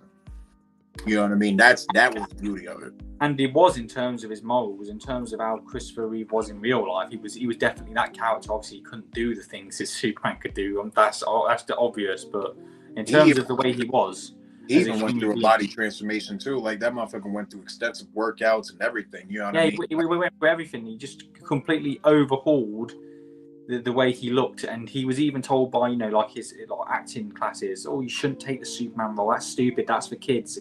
It's just silly stuff. He took the risk of being he took the risk of it failing and being a nobody just for this role, and people said it's a bad idea. He did it, and look what happened. I feel so bad for him, bro, because it's like that whole accident happened. Like, I watched that movie, that Superman movie. I watched that shit, bro. Like, and them breaking it down like that to the T. That shit, I felt bad for him. And then it's like, even though you like, this is why even that movie's great, right? This is why it's very important to watch that shit. Well, you want about the Christopher Reeve story? Yeah, the Christopher Reeve story. I showed my ticket on the other stream, didn't I? Because I went the day it came out. I went. Yeah, to see you did. Yeah, you seen that shit. I unfortunately couldn't make it. Unfortunate shit happening. But as soon as I went through the rain, I seen it on Max. Shit to get there on my electric bike. It was fucking. I was soaking wet. Fucking clothes were drowned in rainwater. Motherfucker went through the rain and mud to go see a Christopher Reeve story. Yeah, and then I got back home thinking I can just fucking have a bath and be clean. And no, fucking missus and my kids are in bed with the fucking downstairs trash because the toys are all over the fucking floor, so we can get a break. But yeah, carry on what you were saying. Sorry, I went off on a tangent then. Motherfucking, it's like when he was like, I'm gonna walk again. You know what I'm saying? Like, I believed him for a minute. I dead ass believed him for a minute because like I actually thought he was gonna get. He was so determined. He was so determined to get out of that chair. He wanted to get out of that chair. You know what I'm saying? But he just couldn't. And like that shit. And damn, I like to think sometimes, you know, I'm not really like that type of guy that will get teary eyed at movies and shit. But that shit almost got me. That shit almost got me. Even like, though we know he never walked, yeah, I was right in the film. I was thinking, will we see him walk? It was almost playing on my mind, and I was actually thinking we're probably going to see him walk. But I knew in the back of my head he never walked. I knew that, but I was convinced he was going to. Oh man! And then like they showed the accident and like how it happened. Oh yeah, that really got to me. And then seeing him in that bed and waking up out of the coma, that's.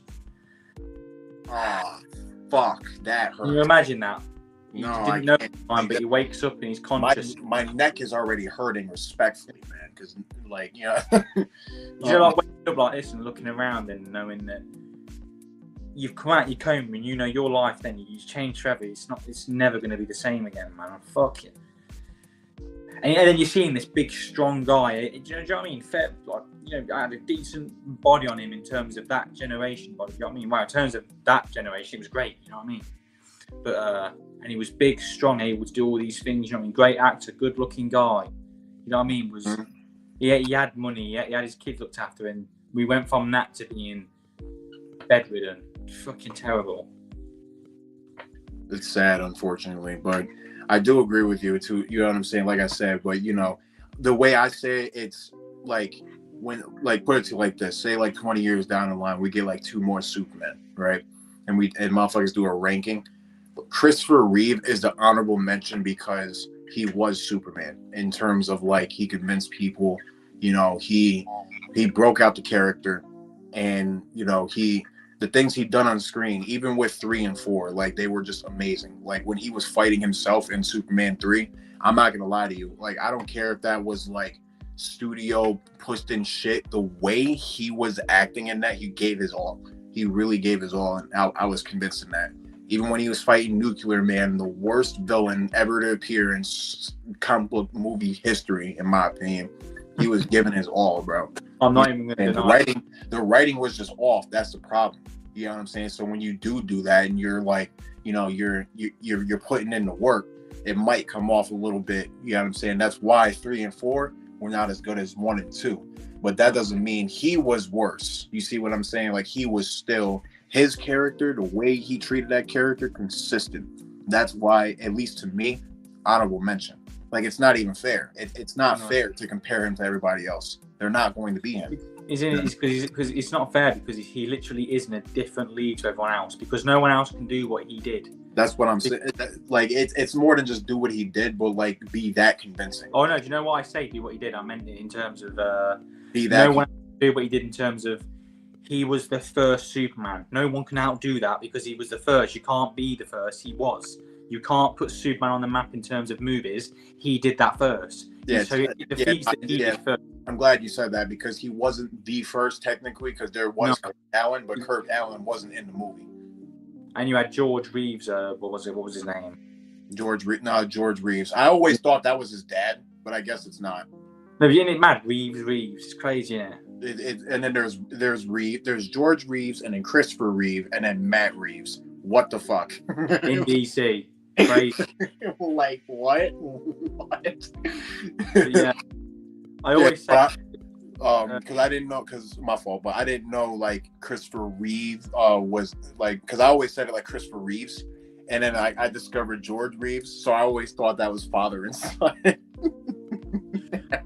No, I mean, I always called him Christopher Reeve, but I have heard a lot of people going, it's not Reeves, it's Reeve. No, there's people been on live streams or videos and they've said Reeves, and I've seen in the comments going, are you fucking stupid? It's Reeve. Where's the S? It's not Reeves. And I was like, well, thank God I've never called him Christopher Reeves, because I've always said Reeve. You think we can play words for that? Because, like, you know, there's a lot of pictures where they say there's all the Superman and the motherfucking, and the first one right there, George fucking Reeves.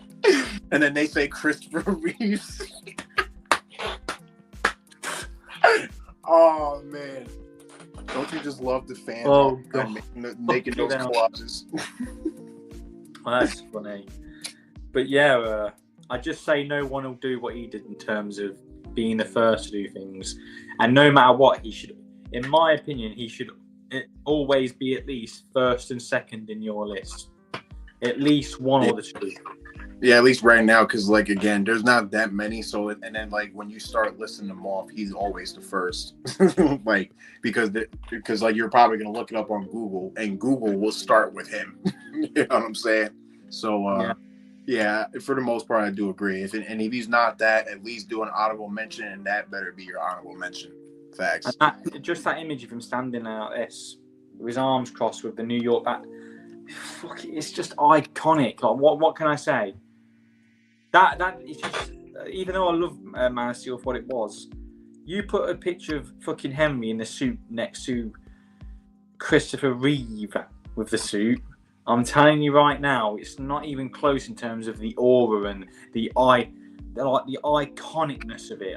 It's just not the same. It's different types of aura, if you ask me. But I mean, I do feel you. It's not going to be the same types. You know what I'm saying? Yeah, my aura is godly aura though, and Henry Cavill's Superman weren't godly aura. I find it more of a cool aura, like you know what I mean, like really badass aura. But in terms of the whole package of Superman and just the godlike being and like the iconicness, it's like Christopher Reeve's here. That's where he is. Henry Cavill, I can't. It's not even really fair to compare them just because they were both Supermen. They're different. They ain't the same. But in terms of just Superman as an overall character, you know, from comic books and translating to film, Christopher Reeve is the godfather of that, and there's no denying it. But I do think David, and I'll be honest, after watching the trailers, I think he's got a very good chance of fucking becoming my new number one. But just because I've seen it off the trailer, it's got to see it in the film as well. You know what I mean? Trailers don't tell the story. The film does. I feel you 100%. Me personally, I got something else to add here, but I'm gonna just say real quick, it's not Henry Cavill, it's Tyler Hoechlin, because Tyler Hoechlin, he did a wonderful job. Even he's not in the movies, granted, so that's why we didn't really talk about him, because he wasn't in the movies. Henry Cavill's in the movies, so that's all right. But you know, when it comes to him though, he really, I feel like he embodied that character, even though he's got that stubble, which probably, it didn't throw me off, but it's noticeable because Superman's always clean shaven, right? Yeah. Tyler Hoechlin always had that 5 o'clock shadow all around, but it fit him though, because he was he was the dad. He was he was the version of Superman that was a father. You know what I'm saying? He was older. He was just a bit. He wasn't old, but he was older. You know what I'm saying? He was a lot more wiser. And that's what I liked about it, for sure. You know what I'm saying? Let's just throw this in here, just quick, and I didn't want to interrupt you, but I have to say this because it will be off my mind. You're all right. Now, I said, apologise. Now you said Tyler, I've just thought about it because I forgot about it, and that sounds bad. I was going to say this. I think Tyler is the best modern Superman we've had recent. Yeah, I think he's better. I think he is better than Henry because he actually had the time as well. So I'm going to go as far as to say that. I'm going to be honest. We never even had a bad Superman. There's not like this what I'm trying to get people to understand this community. Yeah, we've never had a shit one. The quality doesn't dip with Superman in terms of the character. It like the film.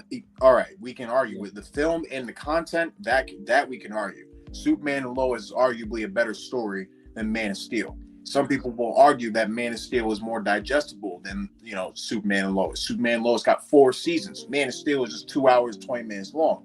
You get a simple story then and done. You ain't even got to start BVS. You could just stop right there. You know what I'm saying? But like I said, that's why it's arguable. It's debatable. You know what I'm saying? Because again, the quality doesn't dip. The quality is for something just over here, and you got the quality of the next thing over here. You know what? That's how I look at it. Thanks for saying that, because it's about time people fucking put a bit of respect on fucking Tyler Hoechlin's name as well, because I was annoyed at myself for forgetting about him, right? And I also respect you for just coming out and being honest. Like, there's 2 sides to every story, and like you said, yes, Man of Steel is more digestible. Yes, Superman and Lois arguably has a better story because I think it does, but it had more time to flesh out. But you literally said it. You've literally answered my question in my head without even knowing it. You ain't even know you've answered my question. Probably not. Which is, and my question was always going to be, right? Well, not my question. It's more of like the audience's question. Is Oh, hey Hunter, hope you're doing well, mate. Sorry about that. I was off on a tangent. No, you're all right. Sorry, I hope you enjoy the stream. But yeah, you answered everyone else's question, which is who's the best Superman out of the 2? You've answered it without even knowing, and that's the fact is, realistically, no one is, because they're both different, and that's the beautiful thing. We can enjoy them because they're different. I like to look at Superman like, okay, so taking injustice out the equation, but putting situations like Man of Steel and not BVS, that didn't happen in canon, but like, Doomsday, you know what I'm saying? Shit like that. Taking all that into equation, I feel like Superman will go through dark times. He'll do things that he normally doesn't do, but then he'll snap back to it. That's what I like, you know what I'm saying? And I also like how DC said, even though we can't do this in main canon, we should and we got a multiverse, we should do something just dumb fun. And once again, Injustice. A lot of people don't like Injustice because they're looking for, when they hear Superman, Batman, Wonder Woman, and there's fighting going on. They're expecting these people to be the same people. Yeah, and, they're not. Let's remember something real quick for the Injustice haters. Let's remember who made the game. The same guy who made Mortal Kombat. Ask yourself this: did you really expect main canon 1-for-1 shit to be in Mortal Kombat? Do you even think Superman is going to last with bloodlusted characters? You know what I'm saying? Come on, think about that. You have to dirty up Superman. Matter of fact, you have to do more than that. You have to put him through the ringer. You have to make him angry, so that way he's more of a threat. That was the always interesting part about Superman. Yeah, he's a Boy Scout. He's a good guy. He's a hero. He's the hope. He's the man of tomorrow. But what if he wasn't that anymore? You see what I'm saying? And that's what Injustice fucking offered. That's why it's cool, because look, do I like that version of Superman, if you ask me? Of course you know my answer. No. I know. But I like it in terms of it's different. If things were the same all the time, there's a reason why we have these Elseworld stories and that. And why do we have them? Because if you have the same story over and over again, it gets boring after a while. You want something a bit different. That's the whole point of Elseworlds, is to give you a different perspective, so you enjoy it, so the character doesn't become stale, so there's more creativity surrounding all these characters and the IPs and the stories. It's why we like Gotham by Gaslight. It's why we like Flashpoint, because we see Thomas Wayne instead of Bruce. It's why we like All-Star Superman and why we like Red Sun Superman. Why? Because they're different. When you get too much of something that's the same over and over again, you get disenfranchised of it, and you know what I mean, like you're just dissatisfied. It doesn't fill you with that joy it once does, because it's an overabundance. Do you know what I mean? Mhm. You become numb to it. It's just the norm. Whereas when they change things up a bit, you enjoy it for what it is. And then when you end up going back to the version you like, you appreciate it more because you've just had a different take on it. That's the whole point. So Right. yeah, But I agree. And real But quick, even though you don't like that version of Superman, you still understand him. In fact, I would even wager you'd Yeah. probably side with him. no, I do, because in the games I always side with Superman. Not even just because you're a Superman fan, because No. his point. You like, Yeah. you know, like this world got fucked up. You know what I'm saying? And I done fucked up. Nobody's listening anymore. You know what I'm saying? It got to this point to where, you know, this bad guy made me kill. You know what I'm saying? I killed this motherfucker, and now everything's stopping. So now, guess what? I'm gonna put my foot down. Because in Injustice 2, I wanted to side with Batman, but then I was like, I don't want to side with Superman because he's not my Superman. His morals, they don't align with me. But I did because I was like, I can see his point, and I was like, Batman was a bit of a self-centered prick in them games, like especially number 2 a little bit. Because I was like, if we're going to be honest, if the world's ending and there's a big space level threat, yeah, like a universe level threat coming to end the Earth, who are you relying on, Batman or Superman? Which one is it? I'm sorry, man. Yeah, I know you don't like answering this shit, but you know the truth, don't you? A big ass meteor comes to Earth. He's got Superman in prison. Everybody just looks at him like, brother, you better let him out. You better let him out because your fucking toys ain't gonna save us, mate. Yo, yeah, I'd like that. See, and that's what I'm saying. If something like that happens in 3, if we do get 3, I think we are. Honestly, I don't know if you're excited for that. No, I'll be honest with you. I like the Injustice series. It's look for me, because it is what it is. It's an Elseworld thing. I enjoy the creativity, and I enjoy that they can, you know, have different takes on the characters because ultimately I know it's not going to hurt him in canon. So that's why it doesn't bother me. But in terms of its own appeal and the way the stories are structured, I enjoy it for what it is because it's like it's a, you know, we ain't never going to see Superman like that in canon. It's never going to happen. No. So why not have the opportunity to show a side of him that he'll never be like anyway, but he's like this in Elseworlds? No, I find it interesting. It's a cool take on it because it's a take that we wouldn't have got otherwise if it wasn't Elseworlds. So no, I like it. But Batman feels the same across the board anyway. He never feels any different to me anyway. I'm not even gonna lie. I can't even argue with that because like in there he doesn't kill. Even when his son kills, he kind of like condemns him for it. It's like, I gotta agree with it. I gotta agree. He doesn't want any part of him, does he? He's kind of like, I don't agree with that. I mean, I still love you, but yeah, that's not something I do. And I'm not gonna lie, that's why I love Ben Affleck, because it's like they just spat in the face of the rules, and then like, but they was cool about it. You know what I'm saying? At least it looked good. It looked good, and he was badass. The one problem was like Joker was alive. But me personally, if you ask me, Dark Knight Bigalow, I say that Joker was just a little bit more than motherfuckers realized. The problem is he didn't have enough time to show that. You see what I'm saying? So that's why you know it's hard to explain that to people because it's like, oh, but we didn't see that. But it's like, if you really think about it though, how else are you gonna get away? You know what I'm saying? How you think? You know what I mean? Like, you gotta really think about this shit. Like, he's not just a clown. Even if it's just Jared Leto in the shitty writing, he's not just a clown. He's not. Sorry, sorry, Bigalow. No, you're good. You're good. I see that right there too. The Metal Viking. What is your thoughts on the Snyder Bros saying that if you buy James Gunn's Superman statue, your kids will get shoved in the locker? Well, for one, that's pretty weird how they're mentioning children. I mean, that's a bit paedophilic, to be honest. So I wouldn't worry about that. I think that's really strange. You know what I mean? And 2, getting shoved in the locker. I mean, for a Superman statue. Yeah. For us, I don't know. I mean, I get your question, but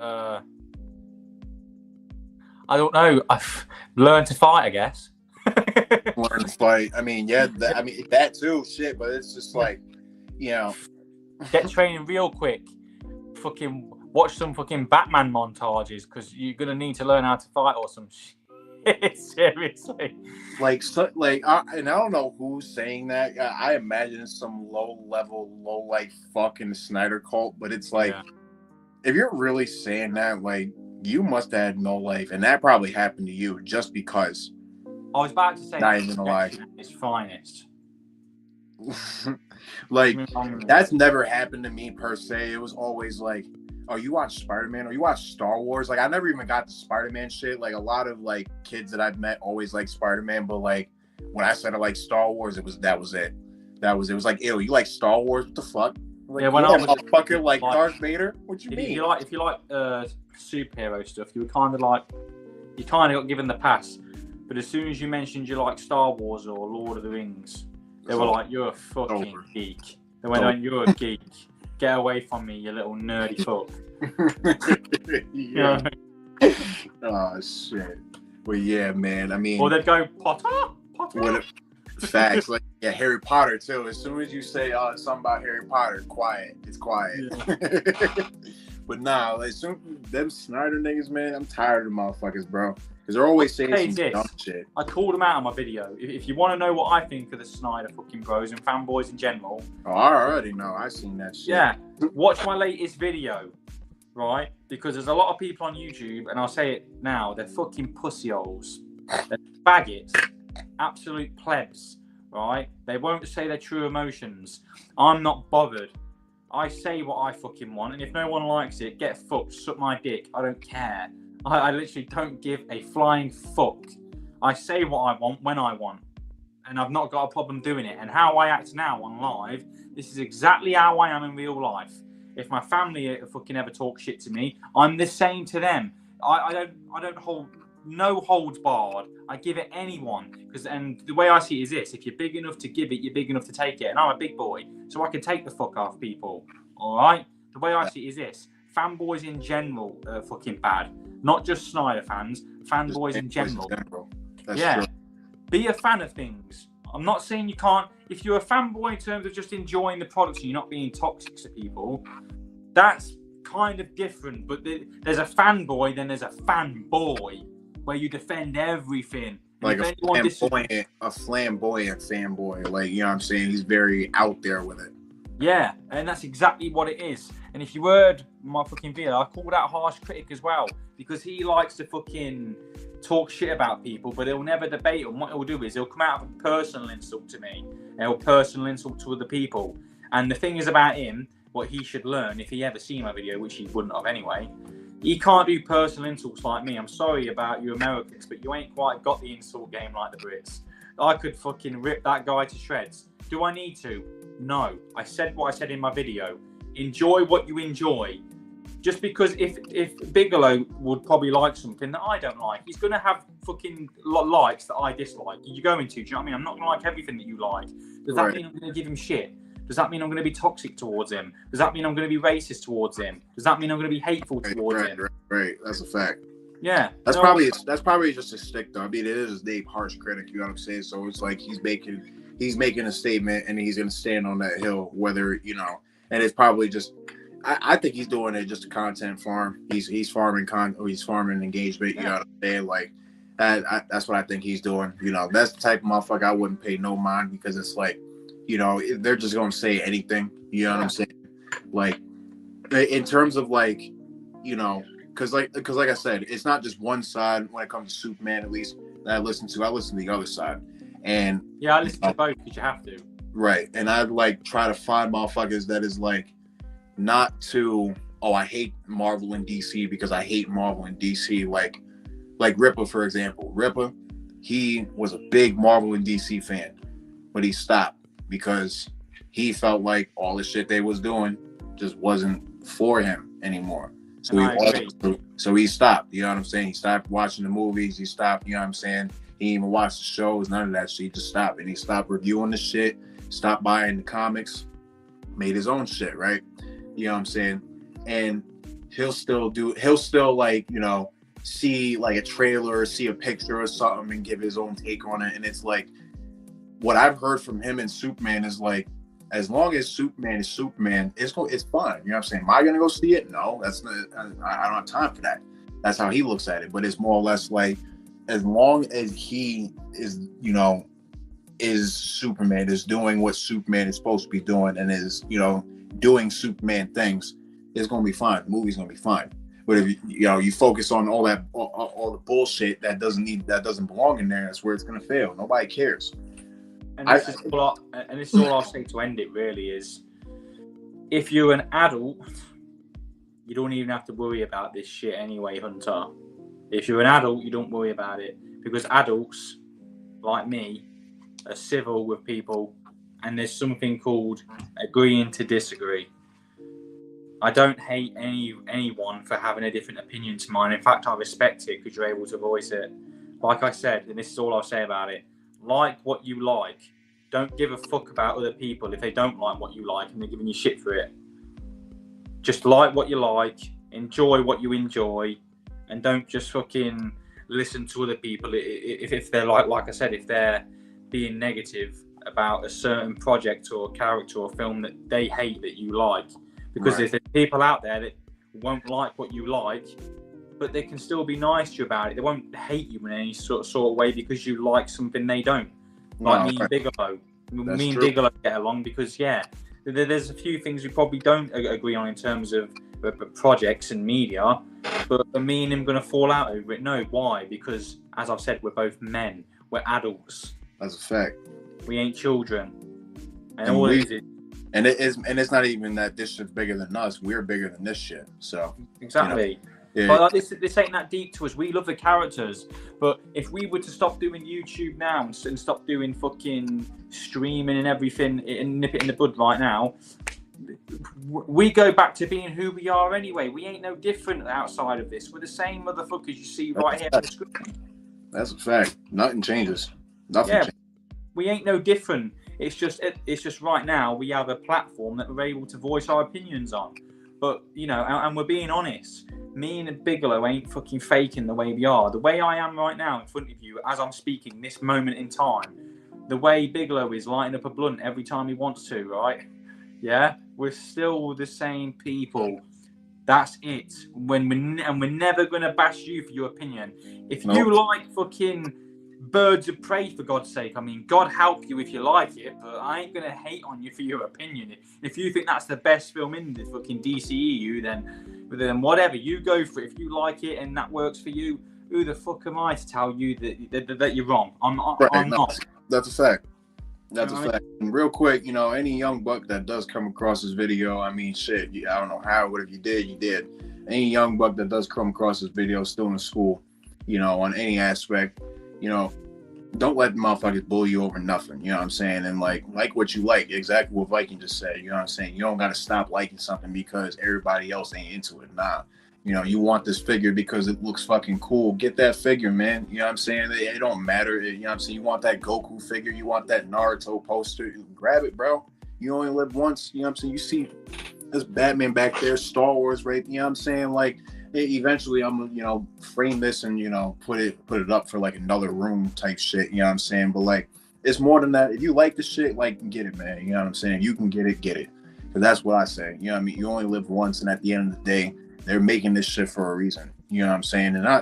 And like, bro, you might be 16, 17, and if it's figures, you don't gotta fucking play with them. No, most of the time that's not what they for. Especially you're paying $30, $40 for this shit. No, you stand. I have figures myself in that. I'm not. I do too. Shit, Batman's right there. I just keep him in a box just for display. You know what I'm saying? Like, but I mean, like, look at my channel. I buy fucking Michael Myers masks for fuck's sake. You know what I mean? Spend like ain't nothing wrong with that. You know what I'm saying? So, like, in reference to that last comment right there, I'm not sure who is, but if you are, you know what I'm saying, you know, don't let that shit happen, man. Definitely do everything you can. I will say this though: stand up for yourself.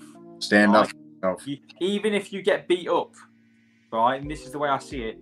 Obviously, I don't want that to happen to you. I don't want that to happen to anyone. No one wants to have that. You to fight, but we're not encouraging you to just, you know, let people on you either. You ought to be like, just don't let people run over you, because if you let them run over you, do you know what they'll do?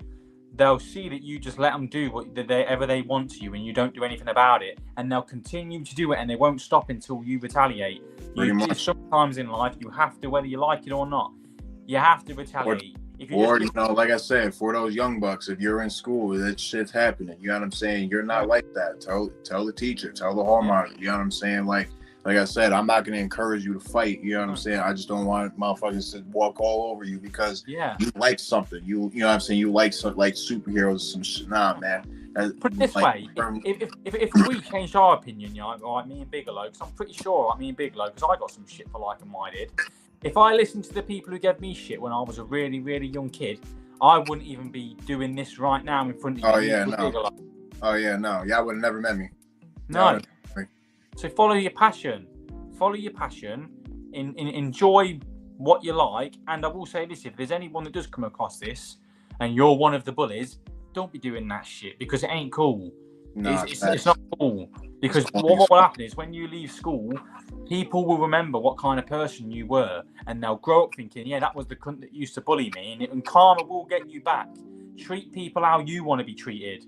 Don't be a dickhead to people because it's just not right. Don't be doing that shit. You don't need to bully people. Just stop.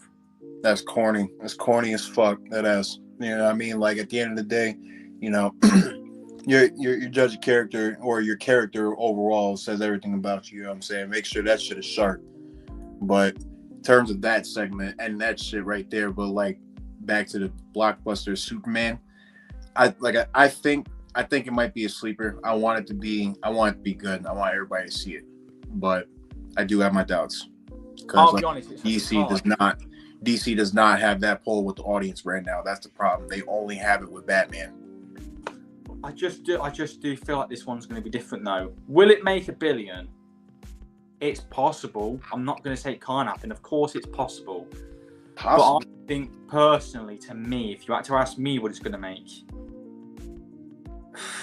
and I have to be honest, I think it'll be in the 750 to 850 range, around there, like worldwide, when it's all said and done and the film ain't in theaters anymore.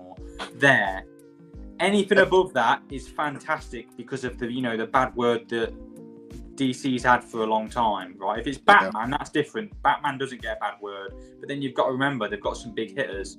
Whether we like it or not, people love Jurassic Park. You know what I mean? They just love that shit. They just love dinosaurs getting getting eaten. Kids love that, so they've got to go up against that. And I can't lie, that trailer looks pretty fucking good. You know what I mean? They've got that to go up against. Marvel, even though they're doing shit right now, they'll take a chunk of the people who can only afford to go and see one. And if there's some diehard Marvel fans out there, they'll go and see that over Superman just because they like the MCU. So it's a tough. I think it's a tough month, but I will be honest, I do still think that Superman, even if it doesn't make $1 billion or make tons and tons, I still think it's going to be number one in the box office for July. I just genuinely think I can't see anything else beating it right now. Right. I mean, but Jurassic Park can. I'm going to say if there's any film that can beat it or even rival it, Jurassic Park will do it. That's all I'm going to say. I agree. Just because it's an outlier. It doesn't matter. Like, I don't care if you are a Jurassic Park enthusiast. I don't care. That doesn't matter. Like if you go into the lore and the story of things, it doesn't matter. You want to know why? The general audience doesn't give a fuck. They're not following that shit. Hey, Bigalow, most people don't even give a fuck about the story. I mean, if they're just seeing dinosaurs doing cool shit, that's all people really. I mean, come on, who goes to a Jurassic Park film for the story? If people telling you to do, then you're deluded. You don't. That's what I'm saying. You know what I mean? Like, motherfuckers that think about shit like that. Like, you try to focus on story with shit like even Transformers. That's why in all the biggest Transformers fans would be like, oh, the Michael Bay movies suck. Yeah, well, guess what? All the Michael Bay movies made money though. I'm not gonna lie. I love Revenge of the Fallen. I don't care what anyone says. Transformers 2. Dude, a lot of the people love a lot of those fucking movies. Them shits sit low on Rotten Tomatoes. Not that nobody gives a fuck, but at the end of the day, when it comes to like the movie going fans, they watch that shit and that shit was fire. I mean, shit. I grew up with Michael Bay's Transformers. Yeah. Do you know the moment when fucking Optimus Prime was in the forest and Megatron, the bastard, went behind him? Oh, fucking hell, that hurt my heart. I don't care what anyone says. Them films are great. I don't give a fuck. 5 was shit. Man. 4 was okay. I think the first 3 are still the best in the whole fucking in the grand scheme of things. But I do like Bumblebee. Bumblebee's pretty good. Yeah, a lot of people like Bumblebee. But it's like it's dumb fun though, you know what I'm saying? And it's an outlier because again, it's just, you know, this is a part of the movie shit. Like this shit was around when The Godfather was around. You know what I'm saying? Like that's what I'm saying. So, you know, this is movies. It's more than just, you know what I'm saying, comic book shit. This is movies now. You know what I'm saying? Like, and everybody know about dinosaur. Everybody know about Jurassic Park. Everybody gonna want to come see the T-Rex or the new fucking dinosaur that these niggas is doing. Yeah. You know what I'm saying? So, yeah, I agree with you. The only movie that's gonna beat it in that month is that. Yeah, and if that doesn't beat it, nothing is. I just can't see anything happening. I don't think Fantastic Four. I mean, Fantastic yo, Four, if it does, holy shit. I'm a massive Fantastic Four fan. You've seen it yourself. I love the team. But even I know Fantastic Four don't have the pull. They don't. Fantastic Four don't have the pull in the comic books, really. They don't have the pull in the other media. They've just been done dirty for a long time. Fantastic Four will not make more money. It just won't, and I'll be honest. And like you said about dumb fun, that's why critic reviews don't mean fuck all when it comes to stuff like that, because there's nothing to be critical about, really. We know what the stuff is going into it. It's more action sequences. We know that shit. Now, if it's a Lord of the Rings film that's so fucking high in the lore and that, then I expect it to be critiqued if it's shit. I get it. But with something like the Transformers, it was never meant to be some fucking William Shakespeare type shit. It's not that. It's just mechs going at it, fighting. Facts. That's it. It's cool. Facts. You know what I mean? I think like when it came to the Fantastic Four, I feel like everybody like back then, 2005 at least, everybody went and seen the film, but a lot of people definitely watched that movie. A lot of people knew about that team, you know, that cast. You know what I'm saying? Like the fact that Jessica Alba at that time, she was not a star, but she was a well-known name at that time. She wasn't a star in terms of movies, but her name alone, and it's like, I'm pretty sure you knew about it when you had fucking, I know this was before the 360, but when you had Xbox 360s or shit, or you had your old fucking Sony Ericsson phones and shit like that, you'd have certain women as your fucking screensaver on your phone, making sure your mum and dad didn't see your fucking screensaver. And it would either be Jessica Alba or Jessica Biel or something like that on there. I'm telling you right now, you'd have them type of women on there, and it'd have Playboy next to it. But it's like, it's like, I don't know. It's weird to explain because I guess like they're still doing the same thing, but back then it was a little bit different because it was like, it was turn of the century, and it was like you felt it. So all the movies made sense. Like the marketing for every movie made sense. I don't know. It's just insane. Like because the marketing, literally, what happened in the marketing, like you just said, when you watch the movie, the marketing was the same as the movie. It wasn't off-put. What you saw is what you got. You know what? Also, another thing. Back then, DVD players was like big fucking thing. So like, if a lot of people missed the movie at theaters, they bought it the damn DVD, which basically saved that studio. And if they didn't get it on DVD, someone would be putting around a copy out there, you know, some burned on disc copy, and you'd watch it through that. Pretty much. There were things back then. You couldn't afford the DVD. Someone would burn it for you. Yeah, it's just damn. I don't know. Like, I don't know. Pedro Pascal alone is because he alone is going to sabotage that film. I'm going to come out right now. Oh, sabotage the film. I think I don't know. He's going to make it better. I think he's going to fuck it up.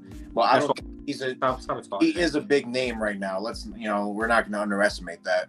Well, I don't know if he's enough to bring asses in the seats to do $1 billion. You know what it is though? He's a big name in terms of internet. In terms of the real world people, if I went outside now and I fucking, what time is it now? It's nearly 5 a.m. now. If I went out now and asked people before they went to work, do you know who Pedro Pascal is? They'll either say two things. They'll either say, tell me to fuck off because they're busy, or they'll say, no, I don't have a fucking clue who that is. They're your two answers. They don't know that guy is. He might be big in America, but in terms of Europe and worldwide, not a lot of people know who the fucking guy is, I'm being honest. Right. He doesn't have as much pull as what you think. Superman might do amazing purely by its name. Some might not have watched Man of Steel because they didn't know it was Superman. I said that on one of the streams. What'd you say? I didn't say all of that, but I said about, I explained to you when I was in college and that, and I told you about some of my friends when I said, there's a new Superman film coming out, and they were like, well, no, there ain't. And it's called Man of Steel. They were like, what the fuck's Man of Steel? And I went, it's a new Superman film, because I didn't know it just by the name Man of Steel. Yeah, I get that, yes. And I think that's why James Gunn kept the title as Superman. Because if you call him one of his names, even though us comic book readers will know him by one of his many names, Superman is such a big brand as Superman worldwide, any motherfucker's going to know who that is. They just are. It's Superman. I agree. I felt like that Man of Steel title, even though it's like simple, it's fine as it is for me. It probably would have been better for the studio and the movie itself if it would have said Superman, Man of Steel. Yeah. Because you got Batman v Superman, that did $873 million. But Man of Steel though did 600. You know what I'm saying? Like, I think it's the titling. I'll be honest though, Batman versus Superman, and I know people are going to be like, that's bullshit. No, that should have at least made about $2 billion. And I'll tell you why. Superman and Batman are the two biggest superheroes going. I don't care what anyone says. The most well-known, I haven't heard $2 billion, but I agree 100% should have cleared. I don't mean $2 billion actually. I don't actually mean $2 billion, but I mean I put that out there in terms of it should have at least made fucking bank. It should be the highest grossing superhero film of all time. You've had them two together. People wanting to see this shit for years. And it should have. It should have been higher than any Avengers film. Because I don't care what anyone says. Name me one person in them Avengers film apart from Spider-Man. And I'll even go as far as to say Spider-Man ain't bigger than Superman and fucking Batman. He's not. He's not bigger than them in terms of worldwide. Because there's people in other countries that don't know anything of these other heroes, but they know Superman. They know that logo. That logo is that logo is galactic. I'm telling you. You know what it is too, right? They're the old comics that those folks, because some of these people are from the Middle East, right? That don't know about, Spider-Man or even like Russia or like Bigalow. You see what he says? Batman v Man of Steel should have been. Batman v Man of Steel is crazy. Then we got this one. The Metal Viking. Yeah, I've heard of it. I mean, we don't know if it's fully going to be that because it hasn't been fully confirmed, but he is apparently going to be writing the film. Whether or not he directs it, we don't know. We'll have to find out more about that. But yeah, carry on, Bigalow. Sorry about that. No, you're good. Fuck. What was I saying? You said something about shit. Even I forgot. Oh fuck. I think I can't remember. We were saying something about Superman. Something about. Oh yeah, about worldwide recognition. Oh, okay, yeah. So I think the old comics have been passed down to our generation, if you will. I think that's what's going on, and in most of those comics are Superman and Batman. Yeah, I think that's what's going on. And the Christopher Reeve film has got big parts playing that. It has, whether the people like it or not. That was the first proper superhero film ever made. Right. Yeah. I mean, if they got access to film and then they they're around the OGs, they're gonna experience that. But just because they're so far out and then they're trying to get on the algorithm, they're gonna get shown the recent shit first. So that's why most of those guys know about Man of Steel, because that shit popped up, they seen it, and it was like, holy shit, this is what I was looking for. I think that's what it is as well, but I also think with the Christopher Reeve film, I always mention this is because the older generations will tell the young generations about the film. Do you know what I mean? And pass it down to them. So we're still not out of that time yet where the generation who grew up with that Superman film have died off yet. They're still about. Do you know what I mean? There's still that nostalgia there for it. So that I really think is what's helping keep Superman alive as well. It's the worldwide recognition. When DC were putting out these films, Marvel were where? They were nowhere to be seen. Marvel weren't doing shit like DC.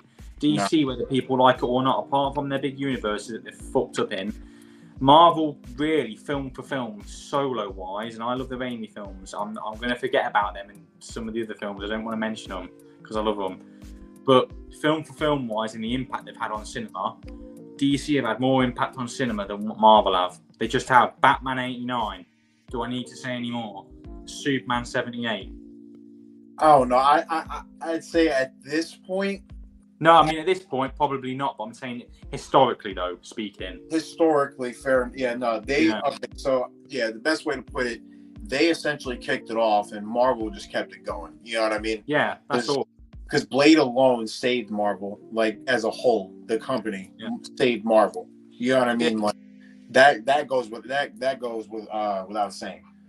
So, you know, breaking it down like that, then you get Spider-Man. That like breaks out. So I feel like that broke out Spider-Man for sure.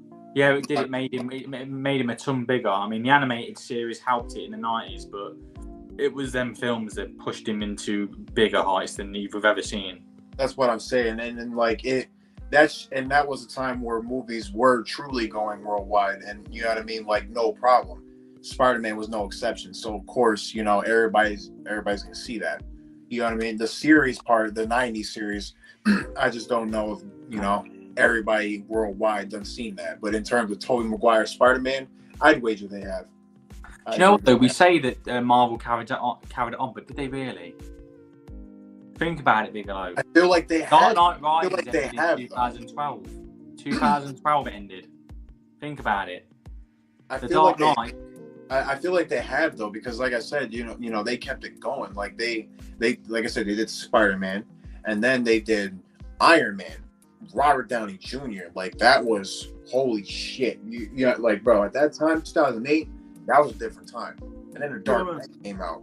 Like it was just like bar after bar after bar. You know what I mean? And then like it only just kind of dwindled, especially on DC side, only after 2016, like Batman versus Superman and shit like that. But like, I don't know. I feel like Marvel kept it going because look at Infinity War and Endgame. I mean, as much as people like to say, oh, Endgame wasn't, Endgame was more, it was the end. You know what I'm saying? Like, it wasn't all fighting. You know what I mean? Like, I myself didn't really care for the time heist, but I understood that movie couldn't not be, entirely that fight. However, what I will say real quick, Captain Marvel doing what she did not make sense, and also not being able to stop Thanos, even though being propped up as this powerful fucking being in the Marvel Cinematic Universe, did not make sense. It's bullshit. Had to say that. That always pissed me off. I feel like that's why people didn't really care about that shit other than that. But yeah, they kind of did though, because like I said, Marvel brought asses to the seats. Like when Infinity War came out, like they done broke their fucking hearts, and then they fucking reattached it with fucking super glue. Like, and I mean super Marvel glue. You know what I'm saying? Gorilla Glue. That's what they used for that. They used Gorilla Glue by bringing back everybody and their goddamn mother through Doctor Strange portals. And I mean, like 800 of them. It's like, bro, you know what I mean? Like, I don't know. I'd like to say they kind of did, but after that is when shit starts to dwindle. But DC didn't really pick up the traction either. They only did good with a Batman movie. They made $1 billion with Aquaman. Put DC over there, and I'll be honest with you. Batman and Robin really killed DC in terms of the fun side to them. That damaged DC a lot, and I don't think they recovered from that until I'd say now, at least. I think this Superman film we're getting now is. I'm not saying it's going to be bad like that. I mean, it's closer to them films in terms of the brightness, which I'm glad about, because that's what Superman is. Batman should never be like that. It's different. No, right. And I don't think Marvel in them times had many big blunders. Like Batman and Robin was a commercial blunder. That was fucking bad. They had the Hulk, Marvel, but Hulk was still financially successful if you look by the numbers. It still did very well, even though it wasn't well regarded. It still did well. Whereas the difference between Batman and Robin, not only did it do terrible and commercially shit, it didn't do the numbers either. That was a double whammy with that. And I think the DC and Warner Brothers as a whole were too scared to do comic book films like that. I just don't think they wanted to touch it again. And that's why you had the Dark Knight series, whereas Marvel, and that's all to their credit as well, Do you know what I mean? They were the ones that did this. They didn't have that many blunders. I think the blunders that Marvel are having now are recent ones. It's more in recent history. If you look through history when they started, they didn't have many bad films. It's now they're getting it. Because people are looking back on the Ghost Riders. They're looking back on these other films with a bit more contempt. Even the old Fantastic Fours, and they're realising they weren't as bad as what people thought they were initially. You know what I mean? They weren't. Whereas there's some DC films, you'll never go back to Batman and Robin, and you'll never think it's good. Because that's impossible. That film is shit. There's a difference. It's funny because my dad and his people that they were watching that film not too long ago, a while ago, 2 years ago, something like that. And I was like, "You guys are really watching this shit?" They're like, "Yeah, why not?"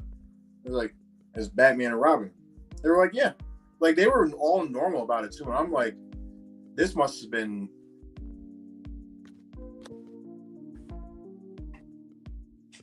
Well, where'd you go, Bigalow?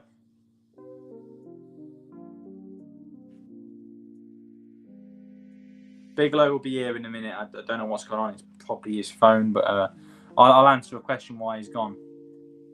Some people forget Disney didn't make Phase 1 Marvel. Yeah, it was Paramount. Paramount started it with Iron Man, didn't they? That's who they started it with. And then obviously you had Universal with the Hulk. Yeah, they did the second, proper MCU film. But yeah, I know some people forget. And you also said a couple of other... What did you say here? I think, Lex Luthor. Yeah, maybe that'd be cool. But if we get anything like that, that won't be happening until later on down the line. And then you also said this one. Sad kids that watch Man of Steel now watching Superman will be adults. Yeah, but I guess that's just what happens in life, doesn't it? People evolve and evolution happens. And yeah, I mean, they might have a different take on it. I don't know. We'll just have to see on that. But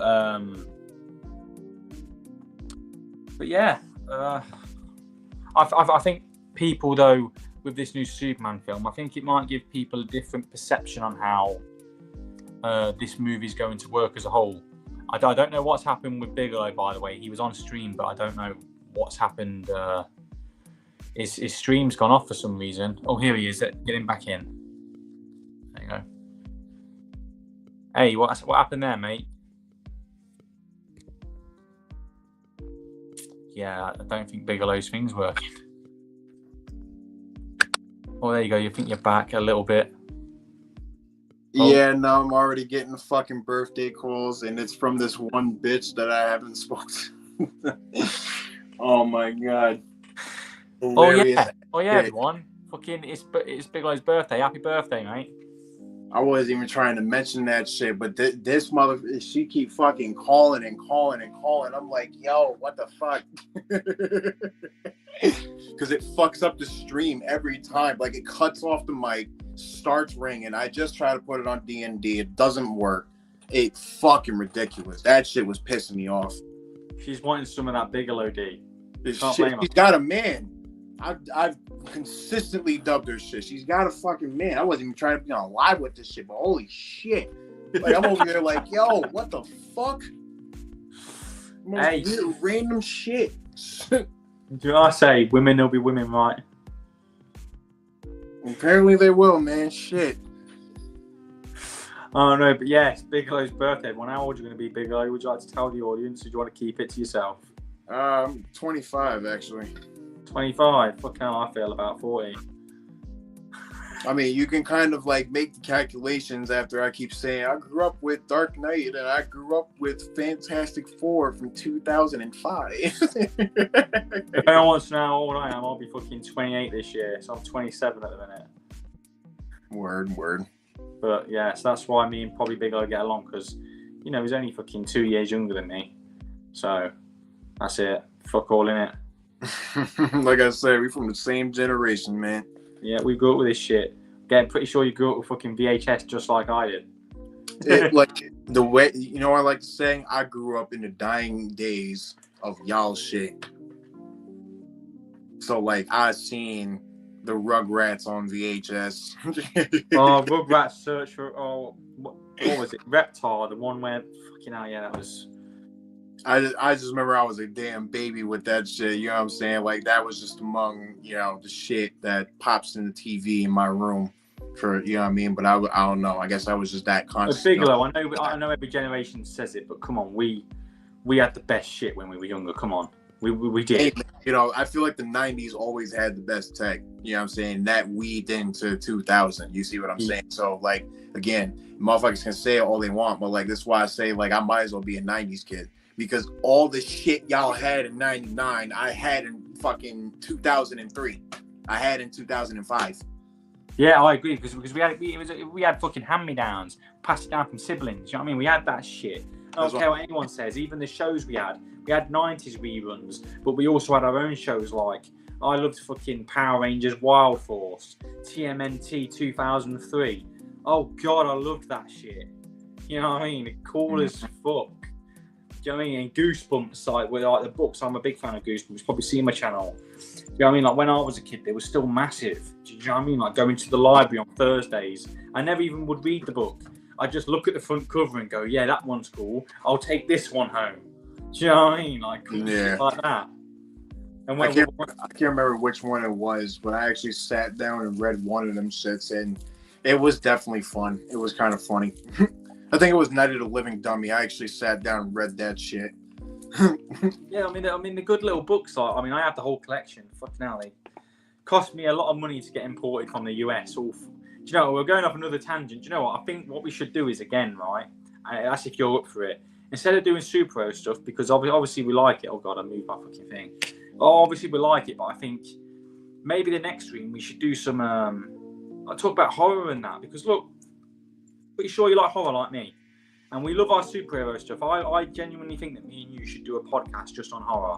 I'm going to be honest. Like we should still do this podcast too, a part of the Vigilante's View, which I'm still calling it that. If you still want to be a part, of course you do. But I really think that me and you should do some horror stuff as well. It will add a bit of a different element for our channels. Do you know what I mean? Because you like horror just like I do. I know what you mean. Maybe like somewhere like oh shit. Oh, what the fuck going on? Maybe like somewhere like down the line. We'll obviously work out details between me later on. But yeah, maybe sometime down the line for sure. Yeah. I mean, not yet. I do like horror to a certain extent. I don't like the paranormal shit, and it's like no, I don't. I hate that shit. It's boring and outplayed. I'm sick of seeing that bullshit. I've had enough. Every 2010 movie would be Paranormal Activity, some fucking ghost crap. Oh, I get sick of this shit. It's annoying. It's kind of annoying. I fucking hate it. I can't stand that shit. I don't like Conjuring, it. I remember when The Conjuring came out. That was one thing. I'm not gonna lie. But then it went on with like 2 or 3, and then another one. I never ever seen it. You never seen The Conjuring? At least watch the first one. Leave it at. Is that the one with the Abigail doll? Say it again. The Abigail doll. No, that's Annabelle, and that's a whole different movie. Oh yeah, I've seen that one. I'm trying to think. A Conjuring. It was basically they moved into this house, and then like it was haunted. Oh, and I think like they called Ed and Lorraine Warren, who was essentially the most popular paranormal investigators and exorcists in the United States. Yeah, I have seen it then. What we're on about, and then I saw the fucking Insidious and all that shit. Insidious was I didn't really care, you know what I mean? But like Conjuring, when I was younger, that shit came out, and there was quite a few scenes I looked and I was like, holy shit, that was some shit. Like the trailer had everybody in the chokehold. In my town at that time, it had everybody in the chokehold. Facts. Yeah. Oh yeah, that's why I said it, Johnny, about the Annabelle. Yeah, because I know it's in the same universe as the Conjuring. I knew that. That's why I said it. Oh yeah, and it's this is done by Warner. This whole thing, by the way, is done by Warner Brothers, and they made a whole universe out of it. So like, there's Annabelle, there's The Conjuring, there's La Llorona, some shit like that. Like it's literally there's a section on Max over here, and it's called The Conjuring Universe. I don't get all that shit. Like I think with horror, I just think it's fucking stupid. It is. It's stupid. Yeah, the Jason universe. Like, bro, they might as well all be in the same world. So what kind of fucking universe is it? Are we going to get different Jasons crossing over and they're going to have the famous fucking Spider-Man picture where they're pointing at each other but they all have machetes like that? Like, the way I see it, I feel like they're all in the same world. They just all happen at different points in time. You know what I mean? And it's all in different areas. That's what I think. It is that. I mean, I don't know. But yeah, about horror. I mean, we're getting off on a tangent now, but we will do a horror podcast at some point. Obviously, we will. But I don't mean just yet because we still need to get this shit set up first. We need to find an intro and fucking outro to our shit and get logos and that. You know what I mean? Like, we ain't quite. No, yeah, that's real. It's really just all editing and shit. We'll, bone pick that out. You know what I'm saying? Yeah, but I'll say we enjoy doing this for you. If me and Bigalow, if Bigalow didn't enjoy fucking sitting down and talking to me, he would never come on the stream. You know what I mean? He wouldn't do it. He'd spend his time somewhere else, just like me, likewise. But we enjoy doing it because we like giving you content and we like talking about this shit. If we didn't like talking about it, we wouldn't do YouTube full stop. So. No, that's a fact. And I'm really doing this as like a side hustle more than anything, but I am trying to, put some investment into it just a little bit, you know what I'm saying? But I'm not about to flat out YouTube, you know what I mean? But you're gonna hear me at least once a day, talk about something, and then that's gonna be that. I'm never gonna be, doing elaborate things, YouTube things just for YouTube things. You know what I mean? I'm always gonna be doing my own thing. You know what I mean? Yeah. So because that's what matters in this shit. If you're doing this and you're doing what you don't want to do, you're not going to enjoy it. And, this is a side hustle for me. So at the very least, I want to enjoy it. Yeah, you're right. You're definitely right about that. And I also agree with that as well, because at the end of the day, I'm not doing this to get big on YouTube. If we get big, then like I said, fair enough, like I'll take it. I'm not going to fucking say no to it, am I? It's like, there's an opportunity of a lifetime. But we do this as friends, like me and you. To me anyway, this is our time that we get to talk face to face as mates, as friends, and we just so happen to talk about things that we love. It's that simple. Mm-hmm. And if people enjoy us talking just like friends, then whatever, go for it. Like that's obviously good because you like what we're talking about. And I don't even know how to put it. It's just it is what it is. But yeah, we just do this as a bit of fun. That's all it is to us. It's fun. We like to sit down and talk. And then that's pretty much it. And if you guys enjoy us just talking, whether or not it's about something you like or you don't like, you just like to see us chat, then, well, we must be doing something right because you're still here. So, yeah, I mean, what can I say?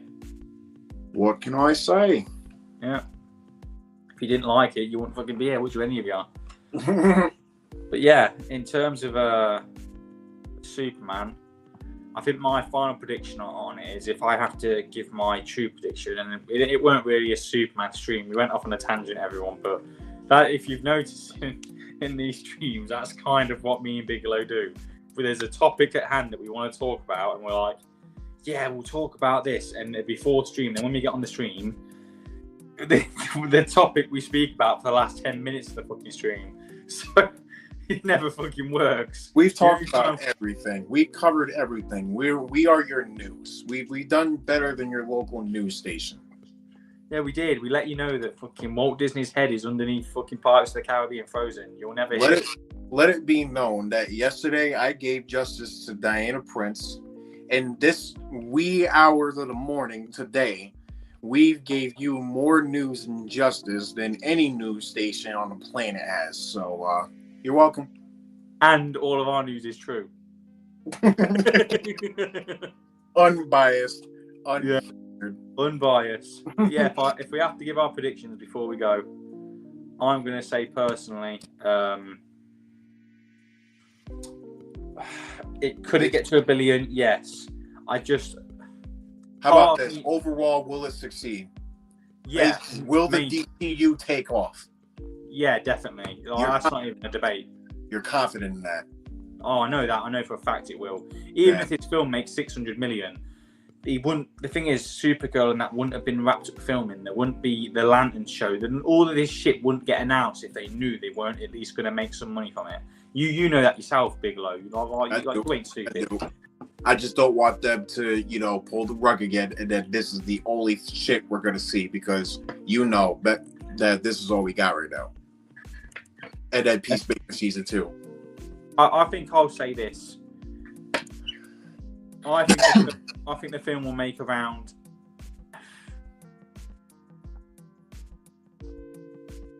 $750 to about $825, $850, round about that mark.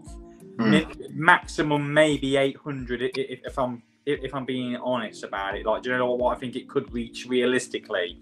If it makes anything over $800, though, I'll say this: I will be really fucking surprised, and of course, I'll be happy because it means we're definitely getting this fucking universe pushed through. Okay, that's my 2 cents on it. I think that also means sequel coming very soon. Yeah, expected. It also means we ain't getting a World's Finest straight away. We're getting a Superman 2, which is what should happen. And then we get a Batman, because I want a Batman movie first. Let's get this Batman settled in. As much as I want to see, trust me, if I had it my way, I would have Batman and Superman doing World's Finest right fucking now. But that's not the right way to go about things, all right? It's not. Honestly, I've been fucking around for the last month saying, oh yeah, it'd be funny as fuck. James Gunn just plops Batman in there at the post-credit scene. But genuinely, if they do the second Superman movie, post-credit scene, Batman for sure, or Bruce Wayne meeting Clark Kent, 100% full stop. Yeah, the Gunn said Peacemaker. Yeah, I heard about this big cameo thing. I don't know who it could be because I don't know. It's DCEU characters. No, I don't see Gunn. Look, I'll tell you what. I mean, do you know what though, Bigalow? I was thinking when I saw it, I thought, what if it is Batman? Do you remember the scene? I was just thinking that because, I mean, not for nothing. I mean, he didn't talk about him that much, but he said a lot. He gave shit about Batman. He Batman's did say, like, he said that shit. You know what I'm saying? And like, the thing about Batman and DC is that it's not just the fans. DC loves Batman too. Yeah. It's more or less like you're not going to get away with doing shit to Batman, whether if he comes back at you or somebody else does. You know what I mean? Yeah. So, I'll be honest. I think it could be Batman though, because Peacemaker has a thing against Batman, and even in the first season, imagine that. He's so different from him too. Like he's willing to do what, like him and Batman in terms of like what they want the same things. In terms of how it gets done, that's a different story. So I think you might be onto something there. Now, if it's not him, it'll be him that he said.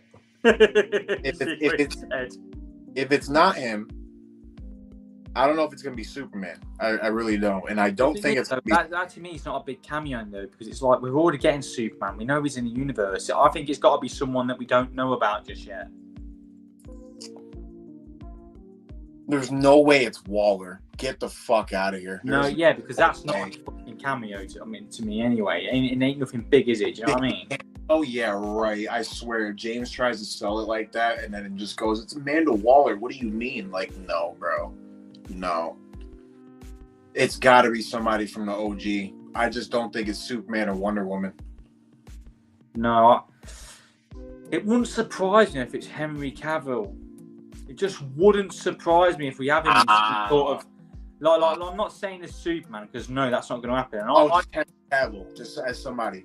Yeah, somebody. I do genuinely think we are going to see Henry Cavill in the DCU. Not as a superhero. It'll be like a passing by moment where Clark's in the Daily Planet talking to someone, and someone so happens to be a fucking writer for the Daily Planet. You know the usual suspects are going to take that as a spit to the face. They're just going to bitch about it because James Gunn made him a passing by character instead of somebody in the DCU. That's how I feel. I already see it now. I could be wrong, but that's just how I feel. But in terms of the big cameo, I don't know, because there's loads of pros and cons to it. Yeah, they could do it a DCU character. Would it be cool to see them for one last time? Yes. But then seeing them would fuck the universe up, because we're trying to get away from the DCU. You're just confusing more people again. Leave it out. So, all right, I definitely got it in terms of Peacemaker. I think it's Batman. because in the first season we got the Justice League, and that was the OG Justice League, including Ezra Miller, Flash, and Jason Momoa, Aquaman. We never got Batman. We never got Batman. And it So would make Batman. I think I don't think he's going to show who it is in terms of the actor. I don't think he's going to show full front face. But no Diddy, no homo. We're going to get a back shot, though. I think we'll at least see a bit of the cape. Full towel back shot. The ear is going to be long, so that way you know it's not Ben Affleck. All right? Yeah. We're gonna, every detail we see, it's going to be that. And it's like he's going to be facing Peacemaker. And I guarantee that season ends with, oh, shit, from Peacemaker. I agree. And if we see Batman, I mean, I'm not going to complain. Batman, because I'll be honest with you, there's no way Green Lantern pops up. There's no way Flash pops up. And there's no way Aquaman pops up. No way Cyborg pops up. Sorry. Not happening. Batman will, though.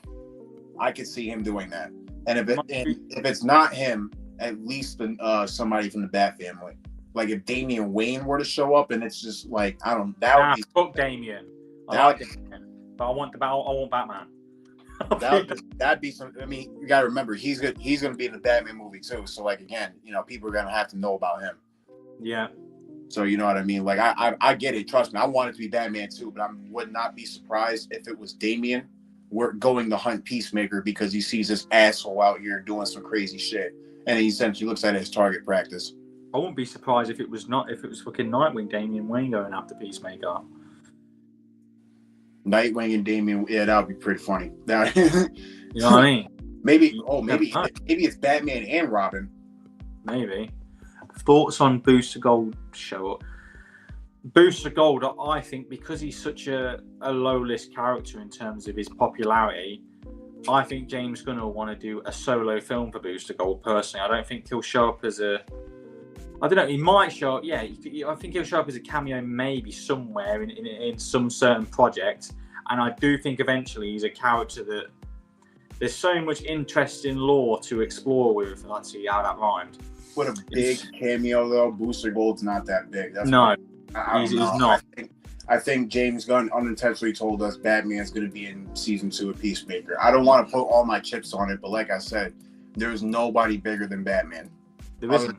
Like, I wouldn't even say Superman either, but like, there's nobody bigger than Batman. There's no way. There's no way that this doesn't happen now. No fucking way. In terms of culture now and recent thing, yeah, there's no superhero out there that's bigger than him. But I think in terms of the cameo, I mean, I'm not saying Booster Gold's going to show up in Peacemaker. That's not what I said, no. I think later on down the line, he'll maybe do a cameo in a Justice League movie and that. And my whole point is he'll cameo on a film later on, and then he'll get his solo film, because I think James will want to branch out of Booster Gold a bit more and, let this audience know a bit more about him. But in terms of this, no, he's not big enough or even popular enough yet to even to be excited about that. He's just not. It will be Batman. I'm telling you, it's got to be. And even if they don't get the actor sorted before then, it's going to have something to do with Batman. And you said Shaq is Steel. I can see there. No, it's not going to be Shaq Steel. The closest you're going to get is Shaq Steel. Oh Lord, no. That's the George Clooney moment. What I want to see from Booster Gold, in my opinion, I seen this one scan. I'm not even gonna lie. I never read a Booster Gold comic. Never. I never have either.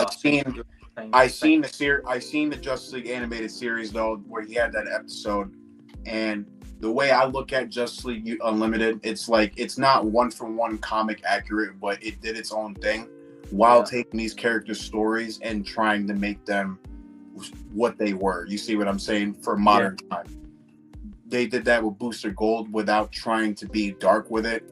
But I seen one scan, and it's just not. And it's just this full picture, and Booster is just sobbing, crying, like, you know what I'm saying.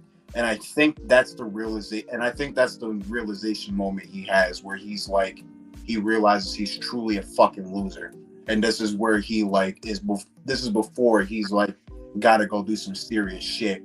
You know what I mean? In order to like go through this development. You know what I mean? Because why else? You know what I'm saying? Because again, this is somebody who's like always joking, always happy, you know what I'm saying, laughing, just doing shit.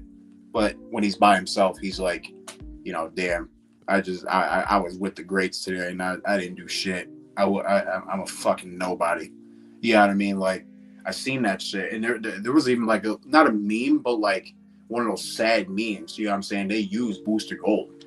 It's pretty interesting. Like, I kind of want to see that. I don't want to see him sad, but I want to see him like, you know, what's really him. You know what I'm saying? Like, explain this nigga. Yeah.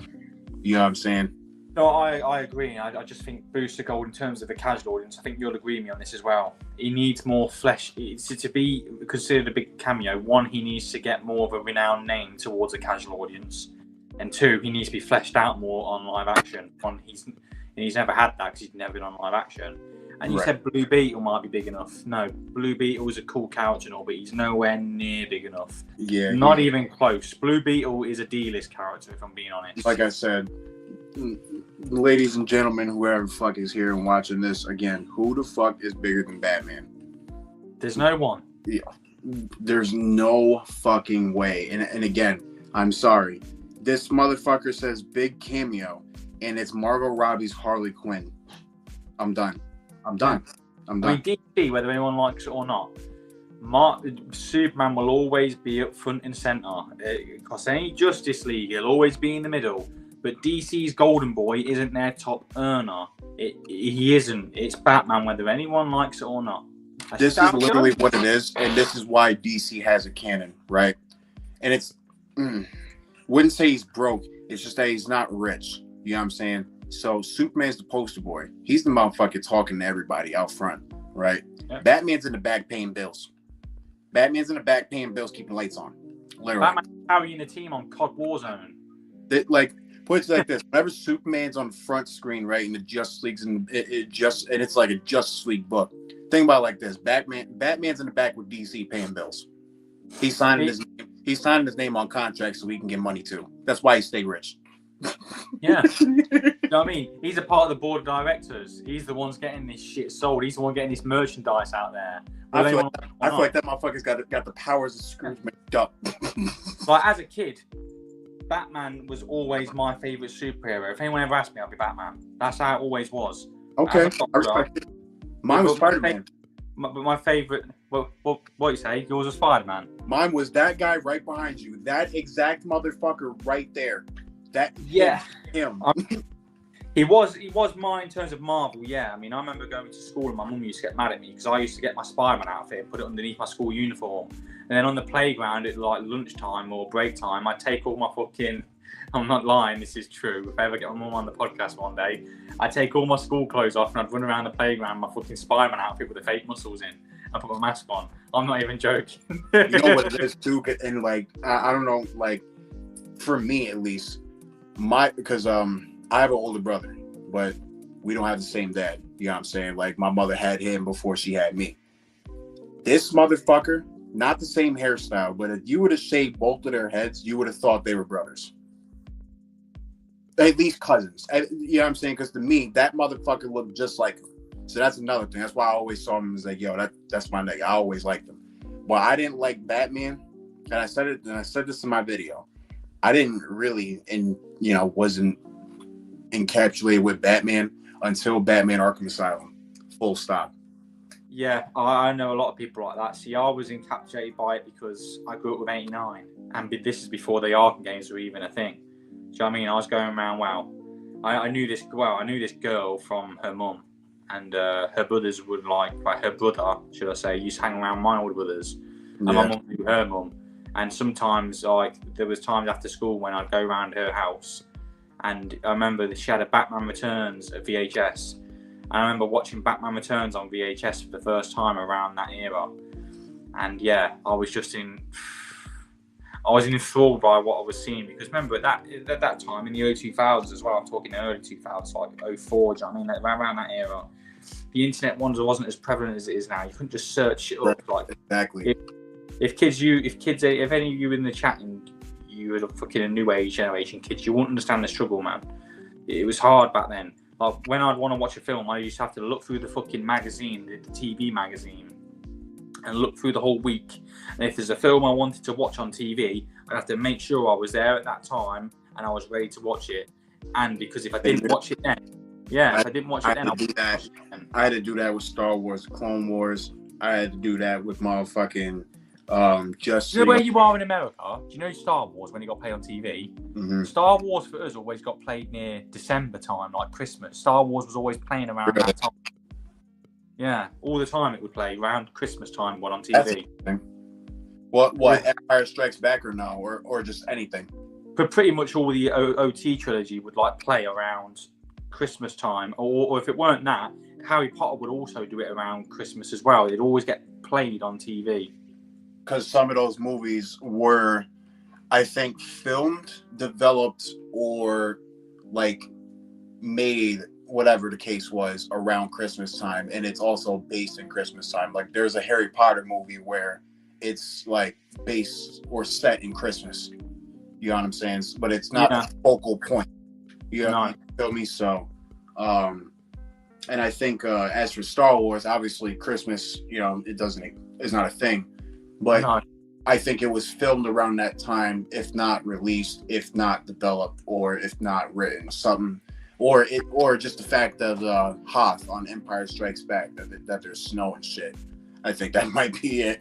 But I think that's what it is, or maybe because it gives you the film. I mean, they're feel-good films, aren't they? When you watch them, it's meant to make you feel good at the end. It's meant to make you want to aspire to do the right thing, be against tyranny and all evil and whatever and what have you. But I don't know, but that's just how it was for us in the UK. We get them films, but kids these days, you won't know the show because all you can do now is just flip up your phone or whatever you're on. Search something up on Netflix or whatever, and 9 times out of 10, if they've got the permission and the contract to have that film on there for a certain amount of time, it's on there. You can watch it like this. It's everything's there right in front of you.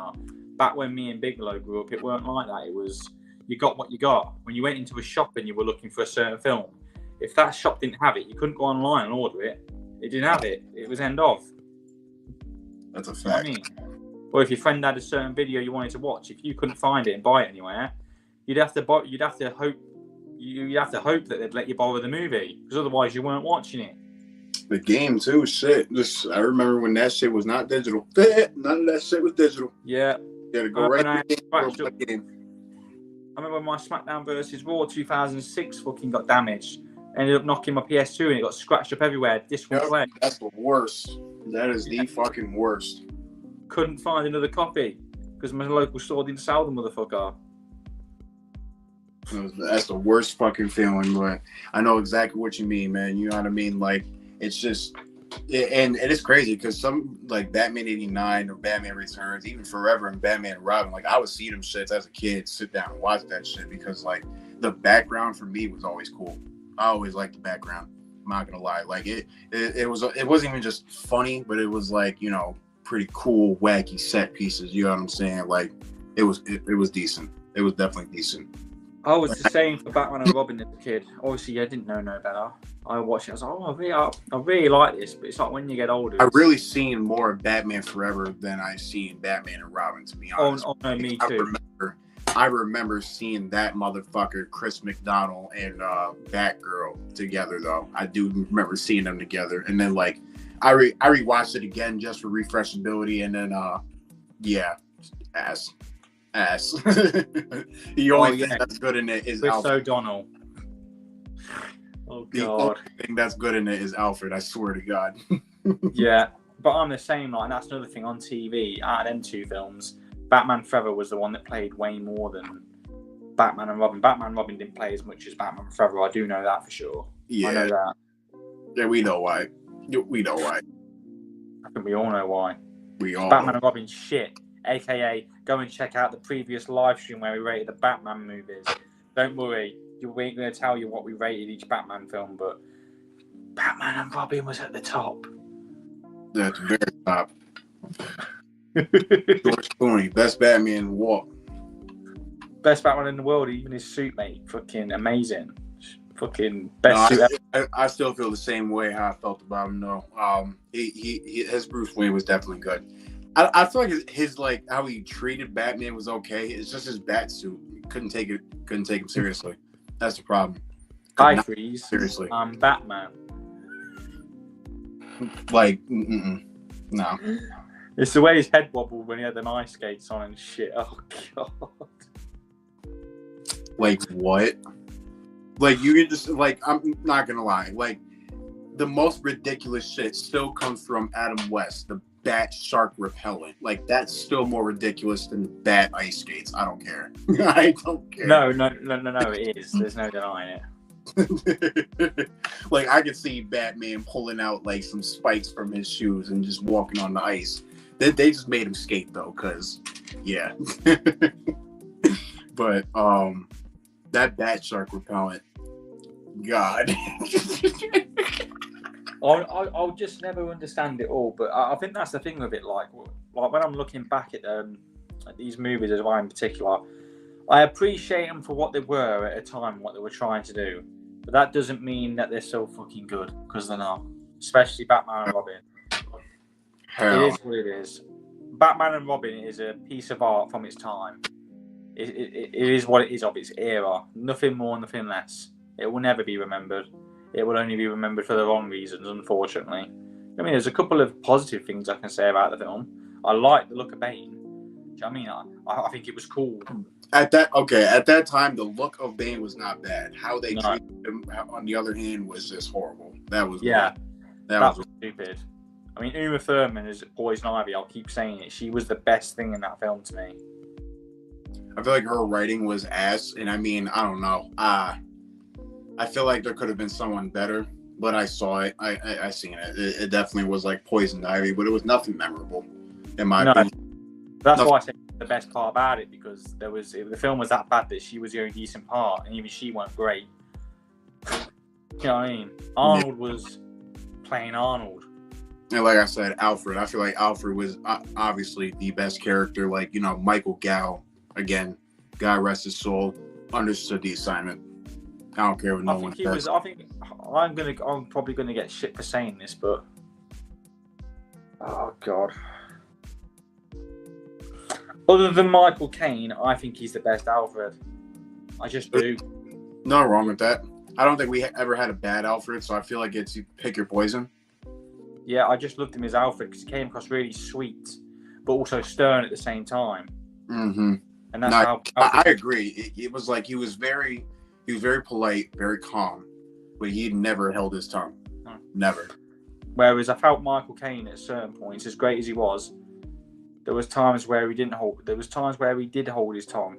There was times where, well, yeah, he literally held a secret from him, but he looked at it as he didn't want to break Bruce's heart. You know, he didn't want to like throw him off the beaten path because, I mean, like he made a judgment call. You see what I'm saying? But I see what you're saying. I do see what you're saying. I think Michael Gow was more comic accurate, but I think Michael Caine. It's hard because they're very similar in a lot of ways. Like they're very, very similar more than what you think. Michael Caine's pretty tall too, not for nothing. He is pretty. Yeah, they're very tall. Well, I didn't say tall, but he's like broad. You know what I mean? Like Alfred's very like tall and lean, and slender. Yeah, slender. There it is. He's very slender. Michael Gow, like he wasn't very slender either, but like he's very not very short, but like he was short.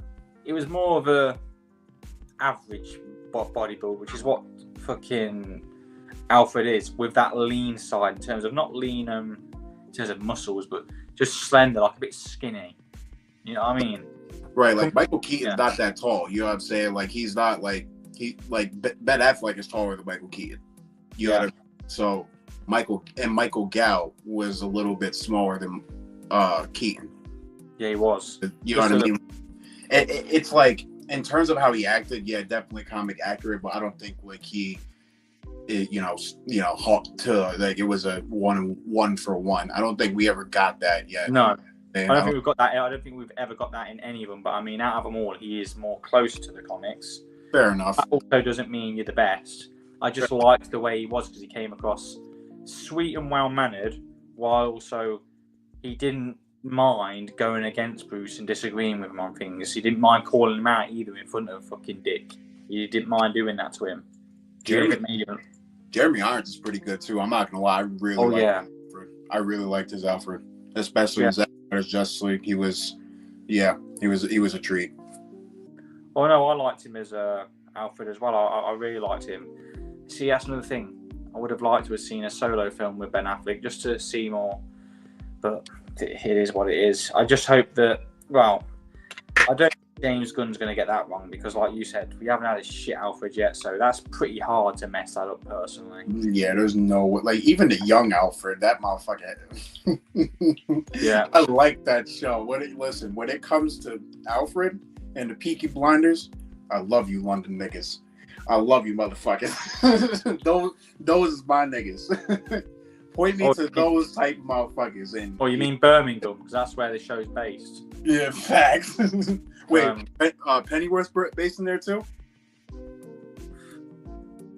I don't know about that, but I know the Peaky Blinders is based. Blinders is based in Birmingham. Sometimes they go to Camden Town, but like that's not based in there. They're really in Birmingham. Small. Yeah. But fucking the Pennyworth show, I think that was good. That was definitely good. I never watched it all the way through, but yeah, you ain't wrong about the Alfred. So like, I can't recall ever getting an Alfred where I looked at it and I was like, yeah, I don't like you. I liked him. There's no way, you know what I mean? Even in Gotham, like, and that motherfucker was dangerous. Like, that was like the most like hands-on Alfred. Like, you see him punching on motherfuckers and fighting, dead ass. Even Batman. There's a weird thing because even though George Clooney was shit as Batman, he also he had a certain charm about him. I don't know. It's hard to explain.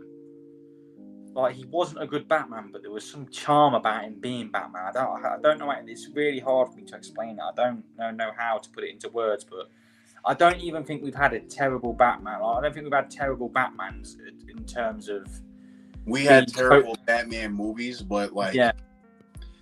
In terms of like when it comes to the lowest Batman, George Clooney unfortunately falls there because of like film, what his suit looks like, and then like the writing. And he didn't even try changing up a little bit. He just spoke as Bruce Wayne. Pretty much, but at the same time, like when he was Batman, he was more stern. You know what I'm saying? Yeah. Like in the beginning, one of my favorite lines from him, it was something like he said he name dropped Superman. He name dropped Superman. He was like, this is why Superman works alone. Yeah. And it was like, you could tell it's George Clooney, but it's like, he tried. He tried. And it's like, I give you credit. But I don't think they paid him enough. I think that's what it is. They got a star, because he's a star, not going to lie to you. They got a star and then not pay him enough. No. And then I think it happened in Batman Forever, didn't it, where Dick was getting on the bike and he says, oh, where are you going? He says, oh, I'm going to Metropolis. So the main name drops Superman there as well again. They're always doing that, but because that's what I mean. Back then they did. They're not, because they're not even canon. No. Apparently they're not canon. I thought they were because of that, but they're not apparently. No. But that's the thing. Back then, Batman did still need a tiny little bit of Superman influence, just a little bit. Now it's like it's the other way around.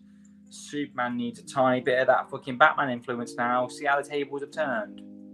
Because again, Viking, even though Superman is the Boy Scout, you know, we like to see the Boy Scouts get dirty. You know what I'm saying? That's why we got Captain America the way we did. That's why we love him. Because it's like, yeah, he was a Boy Scout too, but like when it comes to doing the right thing. It's not like Peacemaker, but it's almost like that. You know what I'm saying? Like he's going to do it. You feel what like that's just what it was. He just didn't have to do it in the way that, you know, it's done now. If you get what I'm trying to say. No, like, I know. We I don't know. Like this is why like Man of Steel was starting to come out warmer to people, because like we like seeing this guy and going through a little bit, and you know, seeing him angry a little bit and then letting loose. Because then. Now this is where we get a chance to explain to people, show to people. This is why you don't fuck with Superman. That's why you don't do that. You can't do that when this motherfucker is just steady on Boy Scout shit. You cannot. Like my friend, real quick before I my friend, he's the biggest Thor fan. Probably told you about him before. It's not that he doesn't like Superman. He's just not convinced that he's the most powerful. You know what I'm saying? Or like the strongest, or like, you know, he knows that he's Superman, but he's not convinced that he's Superman. You get what I'm saying? And then part of that comes from the main canon type shit, the shows and the movies that they tried doing. it comes from that. But as soon as he turns on Man of Steel and fucking Zack Snyder's Justice League, different story. Injustice, little bit of a different story. He still doesn't really rock with him there, just because it's like we have a thing. Not gonna lie, so it's a bit of a biasy, but it's like, you know what I mean. It's when he's not the Boy Scout, that's when motherfuckers is like, okay, now I want to see you cut up. Come on, bro, please do some shit. You can do everything. You know what I mean? He's more willing to do it. Yeah, because when he's not the Boy Scout, he's got nothing to lose. Nothing. Most of the time. Because the only time he's never the Boy Scout is when he's lost something, like Lois or anything close to him. That's when he's not got nothing to lose. That's when there is no more boundaries then. And like I said earlier, well, on one of the podcasts, the scariest character in all of DC is not your Darkseid, right? It's not your Brainiacs. It's not your Jokers. It's a pissed off Superman. That's the scariest motherfucker that DC have. And they know it. Because a Superman with nothing left to lose is a dangerous, dangerous individual. And ain't no one stopping him. Because he ain't pulling his fucking punches then, is he? No. Hell no. If this motherfucker's punching a hole through reality. Like, if I wanted to do like something like Superman kills the DC universe, I'd make it to where this nigga essentially annihilates almost everybody, right? And then gets to the OGs. He's fighting them off, right? Boom, bada bing. They're fucking him up, but they lose badly. Like, they're dead. And then, like, the last one is, of course, the Dark Knight, right? But it's not even a contest. It's not. Your boy just chops off the limbs, cauterizes the wounds, sticks the nigga on the pike, and sits on his throne like Black Adam. That's what I would do. I'm not even gonna lie to you, because, like, bro, again, pissed off Superman with no ties. That's the shit he would. At least that's what I see. That's what I see. No, because that's what would happen, and that's the only reason. Superman never truly loses any fight. He just doesn't. He just doesn't try. And this had to be something where this would have to be at the time where he didn't give Batman the kryptonite, or he took it back from him. That would be more diabolical. But yeah, but I think you are right in that. Like you said, a Superman that's got nothing left to lose it's a completely different story to a Superman that will hold back. Because a Superman that literally has nothing to hold him back is just different. He ain't gonna give you any chances. And that's the difference when it comes to a Superman that still cares and is hopeful. He'll always hold back against people. He'll never go fully out. He knows he could, but I think that's the cool thing about Superman is he knows if he wants to, he knows he could wipe you out within an instant. He knows he doesn't have to try, but he also doesn't choose that because he's the Boy Scout. He wants to do the right thing, the better thing. He wants to at least give you a chance to explain yourself. That's why Superman, most of his fights aren't won by punching or beating him in a physical altercation. Most of his fights are won just through simply talking and talking the villain down. That's true. And I can see why, I would say, because that's one of the reasons why I like him. That's a big reason why you like him. You know what I'm saying? That's what you want to see when it comes to him. Because he's supposed to be that. That part I understand. And I agree with that 100%. I definitely will not argue with that. What I will say is that the people in general like it when the good guy gets a little dirty. Oh, I do. I like it a little bit. I like it when Clark's a little bit mad. Like the time in the, the Batman and Superman, the Public Enemies film with fucking Darkseid, and he goes all out on Darkseid in the end. Yeah, that shit was. I think it was was it Public Enemies? I think it was that or it was something with Supergirl, weren't it? I can't remember. It was one of them. Apocalypse. Yeah, it might have been that where he just punches Darkseid shit and rocks into fuck. Yeah, bro. Oh shit. Like, and a lot of people don't know this, and I'll leave for someone this fact as well if no one knows about it. Well, what can I say about Batman vs Superman Doomsday? We ain't going to go into that. But if none of you know about how powerful Doomsday is, there was a comic book where Doomsday literally knocked Darkseid out with one punch. That's how powerful this is. See, like, I had this conversation with my partner sometimes. I'm like, yo, is Doomsday really the most powerful character in fiction? And sometimes he's like, yes, because of the simple fact that like if you kill him, he comes back and cannot die from what he just came back from. Always immune. Like that's insane. That's not fair. Just, the only way you can truly get rid of him forever is put him in the Phantom Zone. Put him in the zone. For how long? And that's why Superman is not a dummy. That's why I hate when people say that, or like, oh, he's just dumb, or he's just naive. I mean, he's more naive than anything, yes, but he's not dumb. You know what I mean? Like, because that is something he would do, and that's obviously something he thought of. You know what I mean? His intelligence gets downplayed to rise other heroes up.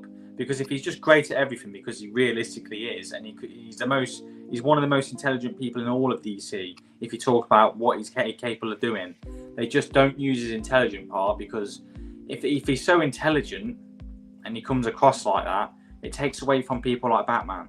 Right. And they don't want to take away from people like that. But if they were going to be honest about it, he's way more intelligent than Batman, because he has the superhuman abilities to be way more intelligent than everyone. I told you about certain things like how he looked at the Batmobile and he knew how to improve it. It's kind of like the sports situation. Like he wouldn't play sports because he would just win. He would clear everybody every time. No sweat. That's why he doesn't play sports.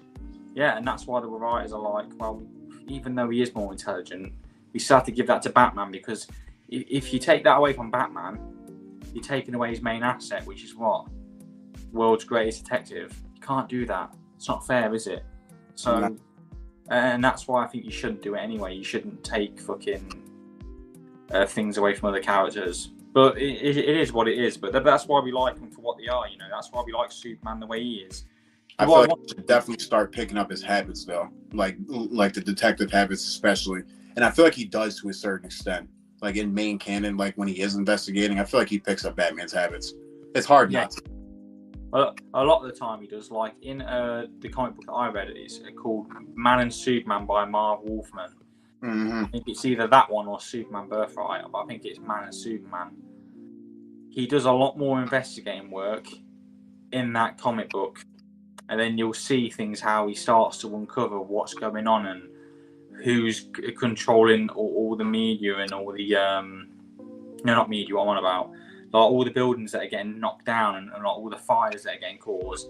He starts to build the clues up and pin it against the person who he knows it is. I ain't going to spoil the comic book here, but yeah, he starts to do detective work in that, which is pretty cool seeing Superman doing that, because you're used to seeing Batman doing it. But I do hope that even though we've seen it in the Batman, we see him doing detective work. I hope that still carries on a little bit, because that's the cool side of Batman, is when he's going to his Bat computer, analysing fingerprints, analysing crime scenes, and having Oracle in his ear. I like that kind of stuff, because he's not just going on guesses. You're seeing all of his work play out, scene by scene. That's why I loved Arkham Knight. It was amazing for the detective aspect. I think that game was sick. Wicked. Yeah, I agree. And fucking the whatchamacallit, like in the Arkham games, like when it comes to the Bat computer, like I mean the VR really did it per se, because it's like it's VR. But like I always think it's more ominous to have the computer have a voice. Not like some Jarvis shit, but like basically like Siri, like advanced Alexa, if you will. Because it's like it always reads some shit off, and it's like sometimes nothing is playing. And it's like you'll get to the criminal files, and then like it's reading off the criminal shit, and it's like, nah, this is crazy as fuck. No fucking way. I mean, when it comes to fucking Superman and shit, on the flip side of the not wanting to surpass everybody else and everything, it's crazy, because like when it comes to interrogation, he does not know how to interrogate. Like he's always like so nice, he's making sure he's not too hard or breaking shit, or you know what I mean, like it's he's too nice, way too light. Batman, on the other hand, he don't even have to do shit. He'll come in, just look at a motherfucker, and he know their life story in 5 minutes. That's the funniest shit ever. But it just carries on, not only in comics, but like in TV. And then in comics again, I just finished Big Noise, Superman, Batman, Big Noise by Joe Casey, and this motherfucker was talking about they were both talking about how somebody was needing to be interrogated. Batman was like, leave that up to me because we both know how your interrogation skills are. It's just funny. It's just funny reading shit like that because it's like, bro, he really again is a nice person. But you see why we don't want to see them fight? Because they interact better when they're friends. They have these little sly digs at each other. It's better to experience that. That's why I never liked Batman vs Superman, because I didn't want to be seeing them fight. Is it cool to see them fight? Yeah, but it also takes away from it because it's like, you know what would happen deep down. It's just stupid to see it. That's why I think it's more interesting seeing Batman fight someone in his power level, seeing Superman fight someone in his power level, because you can kind of believe it. That's why it's always also, because you gotta also remember, like, 100% full stop. Superman just goes after Batman, it's over. You know what I'm saying? But he never does. He never does. You know what I'm saying? And every time Superman does approach Batman, like for example, the Frank Miller adaptation. Is that it? Frank Miller? Yeah, Frank Miller, Dark Knight Returns. Even in that, he approached Batman. Batman was ready. Batman knew he was going to fight him. You see what I'm saying? Superman wanted him to surrender. You know what I'm saying? So you're 100% right. He's not the type to just go and want to fight. That's why they write it like that. That's why that aspect is always Batman versus Superman. Because Batman is not going to surrender. Never. He won't. He's not. That's the point. But he's not dumb either. He's not like, you're not going to see him bare armor, bare bat suit fighting Superman. He's going to get in some armor. He's going to get some shit, and it's going down. That's why there's a chance. That's why there's always a chance, especially on that note. But in terms of, not even like, in the terms that you're talking about, it's not a fight. That's just assassination. That's an assassination. I think that's exactly what it is. And I just think, personally, to me, they've always worked better, like I said, as a team, as friends. That's the best stories of them two, is them two coming together as one. I believe it. Do you know what I mean? They just are. And I agree. No, don't get me wrong. Is it fun to see them go back and forth a little bit now? Yeah, of course. It's that cool thing, it's that cool, like, I would say, infatuation, fascination, seeing it all play out. Yeah, because you don't get to see it much. But I prefer it when they're both teaming up against a big, powerful enemy, like your Darkseids, like your Doomsdays. Do you know what I mean? Like your Brain. I just think they're better that way, when they're all using both their smarts and their brawn to come up with an idea to be able to win the battle they're up against. I just find that more compelling, seeing in times of dire need, when it looks like there's no hope from both to win against the enemy.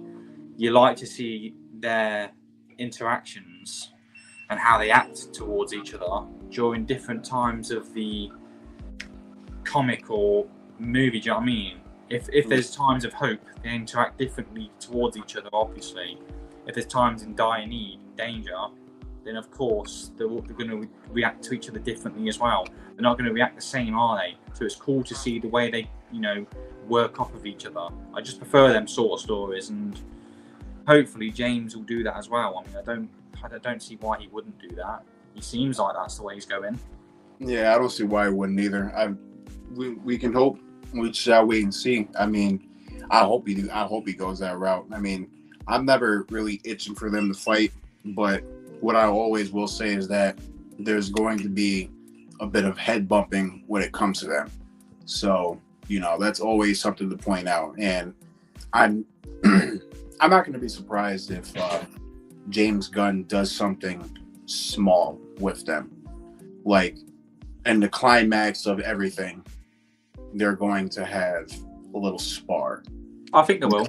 And that's it. Like, It's not going to be a movie. It's going to be in a movie, and both of them are going to be together. They were going to be on an adventure, but they might have a little, little anime.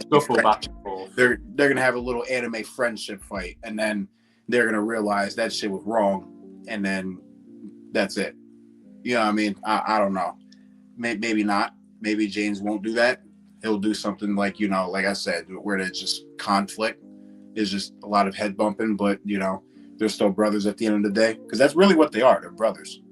The motherfuckers don't really say that, but it's like, if you think about it, they are dead ass. They're the closest thing to a brother than what you literally can be. There's no way you can get closer. There's no comic book friendship or dynamic duo ever that's as close as what them two are. There isn't. And with both of their masks off, I would say like as of right now, due to Civil War, Captain America, and Iron Man. You know what I mean? But like other than that, no.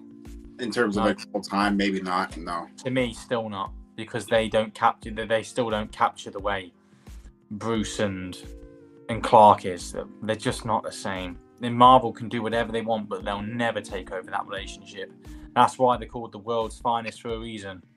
Because they are the finest. Do you know what I mean? You'll never get a fucking relationship better than Clark and Bruce. I mean, they look the same, pretty much. Do you know what I mean? That's what I say. I feel like when they drew Batman, they was like, all right, let's take Superman's face real quick. Yeah, I genuinely do. They look similar. And to leave it on this note, because we've been going nearly 3.5 fucking hours, can you believe it? Basically, the Batman vs Superman Ultimate Edition movie. That's exactly what's happened. But this is called the Bigalow cut. The Bigalow cut. And I'll say this, everyone. We've enjoyed fucking doing this live stream. Next time, we'll try and stay on topic from the get-go. But remember, we just enjoy talking. Yeah, so, we pretty much talked about it. You know what I'm saying? We gave our predictions. I think real quick, good note, I think it's going to do... I was actually about to say, you tell me what you think overall. 600 to 800, good case. Best case. Worst case, 3 to 5. I don't think it's going to do 3. It'll do more than 3 to 5. You know, that's why I did give you a final prediction, though. Your final one. That's why I did best case and worst case. You know what I'm saying? There's you know what I'm saying? The best case, I don't know if it's going to hit $1 billion. That's my final prediction. But the best case, 6 to 8. Like I said, it could hit $1 billion, but there has to be a lot of things in place. And will it be in place by the time the film releases? I don't know. I just don't know. I don't know. He's got to keep marketing. I feel like he's got to do a lot more marketing. You know what I'm going to say, though, Bigalow? If we're going to say in terms of our final price, I mean, we both gave our lowest and highest, didn't we? Like what it could possibly make me think. Right. If I would give my final, literally total number where I have to pick a number, I'm going to say 780 million. 780. I think round about there. All right. So that's my final. I think it'll do better than Man of Steel. Definitely. I'll probably say 7 best case, and like I said, I think worst case it'll do like 5. And then your final total, mine's 780. I think it will definitely. I think 780 is where it will make. I think it will make 780 worldwide. The Batman numbers. Yeah, I say round about there. I think, I'm comfortable with that. You say 780? I think somewhere around that. Yeah, I think 780 it will make, and if it does make 780, it's still a success anyway. If it lands in 700, that's what matters, because you can't really ever pinpoint this shit nowadays. Right. That's what I've said. People think it needs to make $1 billion to be successful. No, it doesn't. As long as it makes minimum, and I mean minimum, 700 million, because you have to make more than Man of Steel, because it's in terms of inflation. You have to. But as long as it makes over 700 million, even if that's 701.99 cents, right? You have to still make over 700 million for me to go. Yeah. What matters is the profit. So either way, if they hit 700, or if they hit 668, or if they 670, 680, if they hit 680, Man of Steel. So was that Man of Steel you was on about?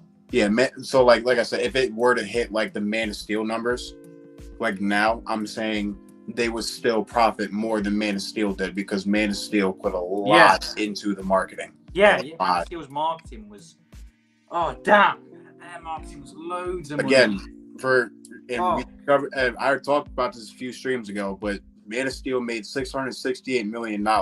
After all the costs and shit was paid, everybody got their share. When Warner Brothers looked at their shit, they had $42 million left. $42 million.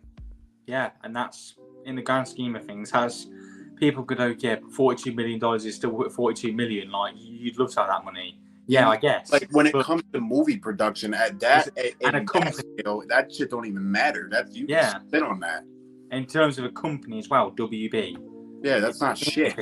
Of course, it's a lot to me. I'm one individual. I ain't fucking WB.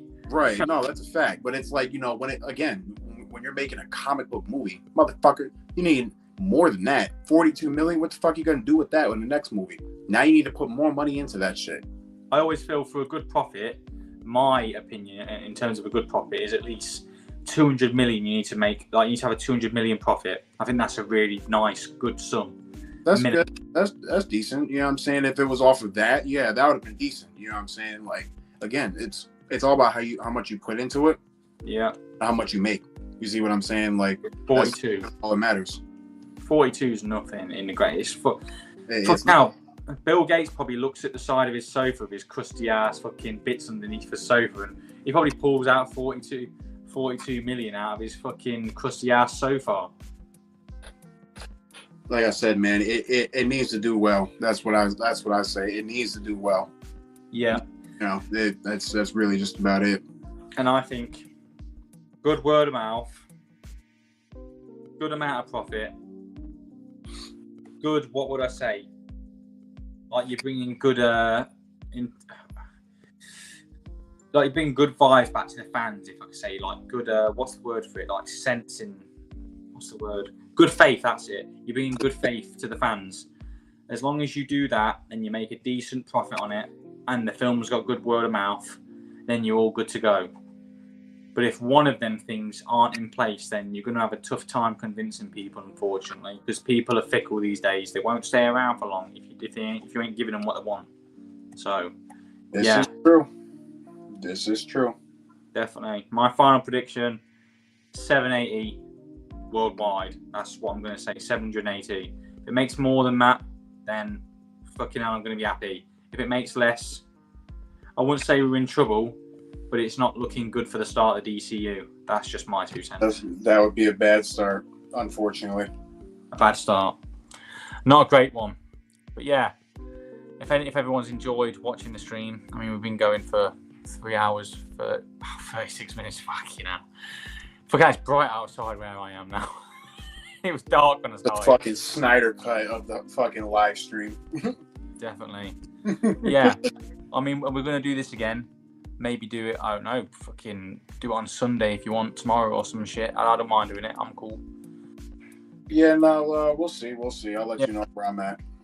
Actually, yeah, exactly. We'll see. But yeah, next time when we do a fucking topic, we'll actually cover it now and then. But you can't blame us. You know, we just like talking about this shit. But yeah, if you all enjoyed the fucking stream, then I appreciate you being here. Appreciate Ty being here as usual. You know, he takes out his time to be here. And go over to Ty's channel as well. I ain't bothered about mine. Go over to his channel and subscribe to him. Send him some happy birthday wishes in his comments, you know. Be nice to him. It is going to be his birthday. You know, he is going to be 60 years old today. So. Oh, shit. Fuck. Don't remind me. Shit. He's going to be 60 with no kids. Yeah, right. Oh, man. So, yeah. Hope you enjoyed the stream, everybody. Me and Ty are going to go now, and we'll see you on the next one. And remember, everybody, y'all have a good night. Remember, Walt Disney is underneath Pirates of the Caribbean in an ice cube. Remember. And his head is somewhere else, just like Richard Nixon from Futurama. Up his ass. Right then. See you later, Ty. All right, yo. I'll see you later, man. And you, man. See you in the Discord. See you in a bit, everybody. Have a nice night or day. I have to have a nice day now. Goodbye. See you later, everybody. See you in a bit, mate. All right. Nice one.